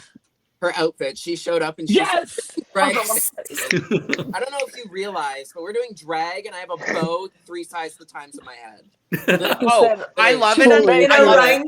fully Oh. rhinestone pantsuit. She said, jumpsuit. Oh, Baby, she looked but incredible. Like, I- remember me from Like this. Underworld. Here we go. I love an Untucked too, when she was like, I had to call my daughter, and I was like, I can't talk anymore. I'm at Drag Race, and she was like, what? And she was like, I got a mom point, and I don't remember who it was, but someone was like, you're a cool mom now, and she was like, no, I'm never gonna be the cool mom, but I got a mom point, and I was like, I love you, Kate Beckinsale. I love you, Kate Beckinsale. She was awesome. She was awesome. I was like, I've now never, this is a judge I enjoy. Yes, I've never but seen like an interview setting or anything like outside of her in a role. So I was like, wait, she's one of the girls. Mm-hmm. Like she's one of the girls. Yeah. Hang out with a lot of fairies. Yeah, like it was, Indeed. thought I was like, oh, she can say the F slur. I'm here for it. Oh, absolutely. Yes, she can. She gets a pass. She gets a pass, Miss Lee. She could call me that, and I would tell her thank you. Yeah, I'd say now put in your blue contact. Say it. But yes, we must move to our final set of MVQ points. Yeah. Let's run through. I Given think David on probably stage, which was given on on stage. Yeah. David, you probably have them written down because I certainly don't. So if you could run I have through our it. MVQs, I don't, but it's very don't. straightforward. It's Yeah. so straightforward. Mhm. yes. Go ahead. So we had Aja go first, and she gave her point to DeJa. And then And then they cut to Olivia gagging, which is so funny. Like after every point. Yep. Then I believe DeJa was next and gave her point to Olivia. Olivia. Mhm. And then Olivia was next and gave her point to Aja. So we went in a triangle. And yet again, They all Phoenix get a gets point. nothing. 3 to Phoenix 4, gets 3 to nothing. 4, 3 to 4. And yes, poor Phoenix is left with 1 point still and was the decision maker. Either she was going to send somebody on to the next round or tie it up. And RuPaul announced that if it was a tie, RuPaul would be breaking the tie. And Phoenix, it sounded like, was debating like if they wanted to break the tie or just give it to Bosco. But ultimately, they did break the tie in favor of Aja. Yes. And I was happy. Phoenix. Jimmy, Aja. I literally hurt my hands from clapping so hard. I'm like lying in my bed watching this, like, like I was so happy. Me too. I was just like, it sounds right. It was right. I think we said it last week on the show. We were like, the final three is probably going to be Bosco, Irene, and Aja, and it should be. I know that's what I said. I don't know I can't remember what everybody else said. I know that's what I said. And I was like, this just seems right. This seems right. As much as I wanted Olivia to win this, I agree with you, River. I think she should have won, but I don't mind the results because I think these are the top three from this group that should move on to the semifinals. Now, Olivia, you can win this whole whatever wild card thingy this thing is about to be. I don't think she's gonna do it because I'm thinking about the rest of the people in this competition. No. But these three are the right three to go on. This is the right three to represent this bracket. Yep. For sure. And everyone had strong moments throughout this season. So even though they're gone, I really do think this was a good redemption in some ways for everybody who was there. Yeah. I For agree. sure. I agree. I wrote something down about that. But no one's redeemed themselves more than Irene. Come on, girl. I Right. love it. I would live for No. this. So final But standing. also, when they were giving out the points, I was like, they were like, oh, well, we're all tied up. But I think I said this earlier. I was like, yeah, but like, out of the three of you that are tied up right now, Aja earned all three of those points. Yeah. Mhm. Y'all got gifted those points from Yeah. other people for not winning. Yeah. So, like, if you really want to play fair, then Aja deserved that point and deserves to go on. I think Yeah, it like would- if one of the other girls, like if Olivia or DeJa had gone on, would it have been fair? I mean, Not it would have saying that been. it has to be, but I'm about to say, nobody. Life is not fair, so it would have happened if it would have happened. It would have It's happened. not fair. yeah. Life is not fair. But I do think that if it would have been the other way around, if Olivia would have gone before, it would have been like, okay, well, she earned it at the end. She pulled it out when she needed to pull it out. So I don't think to say she wouldn't deserve to go would have been fair to say that either. She pulled it out when she needed to. So, but that didn't happen. But this three is a top tier three, and the rest of the groups are gonna have to step their pussy up because baby, Agreed. Oh yeah. this is a good How do three. you feel about the twist of the wild card? How does everyone? That surprised me. I had no idea about this. I don't know how to feel about How it. does Olivia Lux feel about it? Did you see her face when they said there's a twist? She was like, not Like, I can't this. do I this was like, anymore. can She was go like, home. Get my pocketbook, I'm leaving. Right, literally. The camera's dead She ass. said- It was a full expression. It was Olivia's. She was literally just like, Yep. are you kidding me? And Like, it's gonna be like, random. I'm over it. A Like- wheel? And it's Yeah. random. I hate that. Yeah. I hate Right. So I hate it's that. all of the main judges. So presumably Ross, Carson, Maddie, Law, and Michelle that. Mhm. will, after all of the 9 semifinalists are chosen, will then pick a queen of their choice that did not move on to the finale, literally episode 12, presumably. Finale. And they will all pick a queen that will then be able to go into the lottery, and one of those queens will be chosen at random. Honestly, I like a bit of chaos, so I'm not too mad at it. I think it's kind of fun. I don't like it. I don't like it for the finale. Yeah, I I'm about wish to say, they would this is- do that. Yeah, when the group all gets together, when the top 9 Yes, gets together, that's what that when Make it they a 10. bring a wild card, make it a top 10, and then do the thing. Right, Not because I straight- don't not think straight it's to the fair. finale. I don't think it's fair at the Yeah. finale because these other girls are gonna have to work all the way up until that point, and then this one person randomly just pops back into the competition at the end, and that's Life's not fair, fair. Lana. Life's not fair. I know life is not Life is fair, not but my fair. God, you could this But life's not let's fair, but make this it game fun, could at be least. any unfairer. Like you go make Yeah. it even. Yeah. This is what you're purposely trying to make it unfair. Life isn't fair, but you're purposely trying to make it unfair because now these other girls have worked all these weeks trying to get to this point, and then some random girl who ain't been there this whole time just randomly gets selected to come in and can win $200,000 over me. Like, hello? I But- mean, I feel like this, I think similarly to how I felt in the finale of season 17, where it's like, okay, so you're going to put this random wild card who got eliminated in the first round to lip sync for the crown against the 2 other people who earned their spot there. I was like, in what world? And then I was like, and then RuPaul decides the winner because it's RuPaul's show. I'm like, in what world is RuPaul going to crown that girl? You're just like bringing her along and giving her hope for no reason. I think it's just kind of random and stupid and kind of mean. And that's kind of how I felt about the final lip sync in 17 too. It's like, why did we have a final lip sync? Like, Yeah. like you had That's fair. You like, knew who you were going to pick to win. numbers and the whole season. Like you knew RuPaul was like that Anya earned and deserved that win. So why put her through that last lip sync, which I think was just for show at that point? I was like, what is this? You should watch Drag Race Sweden. You'll like it. Oh God. Oh, no. They don't do a final lip sync. Like in what situation is a wild card going to get into that top crown where all of the judges and everyone's watching and be like, actually, yeah, Yeah. the other 2 Mhm. girls that just worked their ass off to get here, give it to that girl because she killed that lip sync that well. That You know what, Right. Phoenix? You really did it, Phoenix. Right. You the really winner. did Work, that 1 week, Phoenix. Phoenix. Like, who is going to do Right. that? And then, like, what does that say to the girls who earned their spot there? Yeah. Like, it's just, Yeah. I just think it's like unnecessary. It makes the show kind of, to me, and I might be going too far, but to me, that makes the show lose credibility for me. Mhm.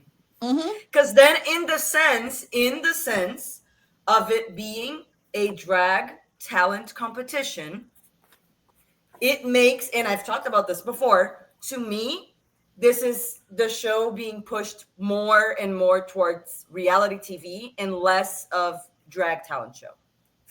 Which Yeah. is fine. It's just not my personal preference. But that's how I get how that. it feels. And as someone that's a huge fan of social strategic gameplay, I'm living, girl. Like that's where I'm at. Is just like I'm That's absolutely what it's living there for for. it. I mean, from a competition perspective, I was like, it doesn't. I mean, like, it's like, sure, we're gonna be excited for the girl that comes back, but like, I don't feel great for her. No, because Drag Right. Race is I mean, different. I but don't my even- point Still not is, gonna win. Drag Race is different from other shows because other shows that you love, Logan, that do that, the people that participate in the show do not have to get money out of their own pocket I to agree. make it to the show I and agree do with you. well on the show. That's why I think it's fucked up. And That's I agree with only, you. the And main all- reason. In all of that, even in competition reality shows, nobody wants in a competition reality show the overpowerment of production. Nobody wants to see Right. people overpowering a game. That's like saying in Big Brother, when it's our final 2, we're gonna go to the jury and pull one person off, and now that person is now in the game and they got a veto. So they can't even that person got 2 Exactly, votes coming right. into the game. It's Like they too got much. 2 votes coming in. That's not fair. We don't like the overpowering of the game, but you can make, like I said, if they would have brought them in the top 10 when they brought everybody Mhm. together, then you bring that wild card person in. Yep. Then that way that person can compete to make it way through. That would have made more sense Yeah. than waiting to the finale. It just seems a I little agree. much. It just Yeah. seems a little much. I It think is if they want to indeed do it in the finale, wild. should take the wild cards from people who didn't make it through from the semifinals. I think that would make a little more sense if they were this fun. I think pulling someone from the preliminary round is really random and weird. Yeah.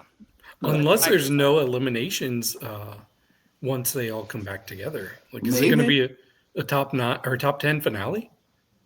That's true. We really don't know what We don't know what the format is. year of this competition. Yeah. Well, I guess we'll have to just wait and see. Lots to contemplate. It makes it very exciting to watch, though. I love it. Indeed. Well, before we leave our first bracket, almost 3 hours later, we have a draft update. And I'm going to enjoy my last week surely at the top, because who knows what's going to happen in the next weeks.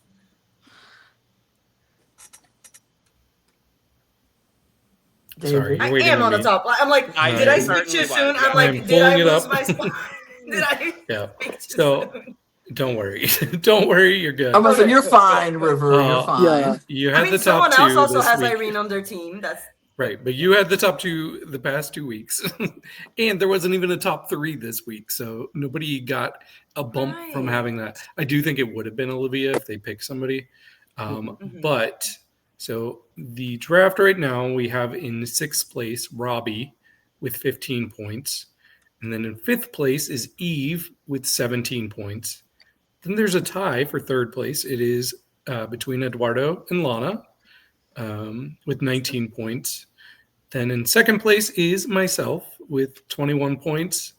And then leading the draft is River with 23 points. let's fucking go. First time is the first time I'm doing well on the draft. Let me have my See, I should have been rooting for Olivia and Irene to be the top 2, so it would have been my 2 picks. River's leading the draft. I just won a draft for the first time in ages. The twins are winning right now, and we love to see it. So, with that being said, Helena, thank you for joining us for an abnormally long podcast today. But I loved it. This was so much fun. I forgot that this is going to be on YouTube, and I talked so much shit. It does happen sometimes. You do forget. It certainly does happen sometimes, but we're so happy you were here. Thank you for joining us, my darling. Oh my gosh, thank you so much for having me. Anytime. Please, at this point, plug all of the things you can and would like to plug. Oh my gosh, yes. Follow me on my unverified Instagram at the Helena Poison.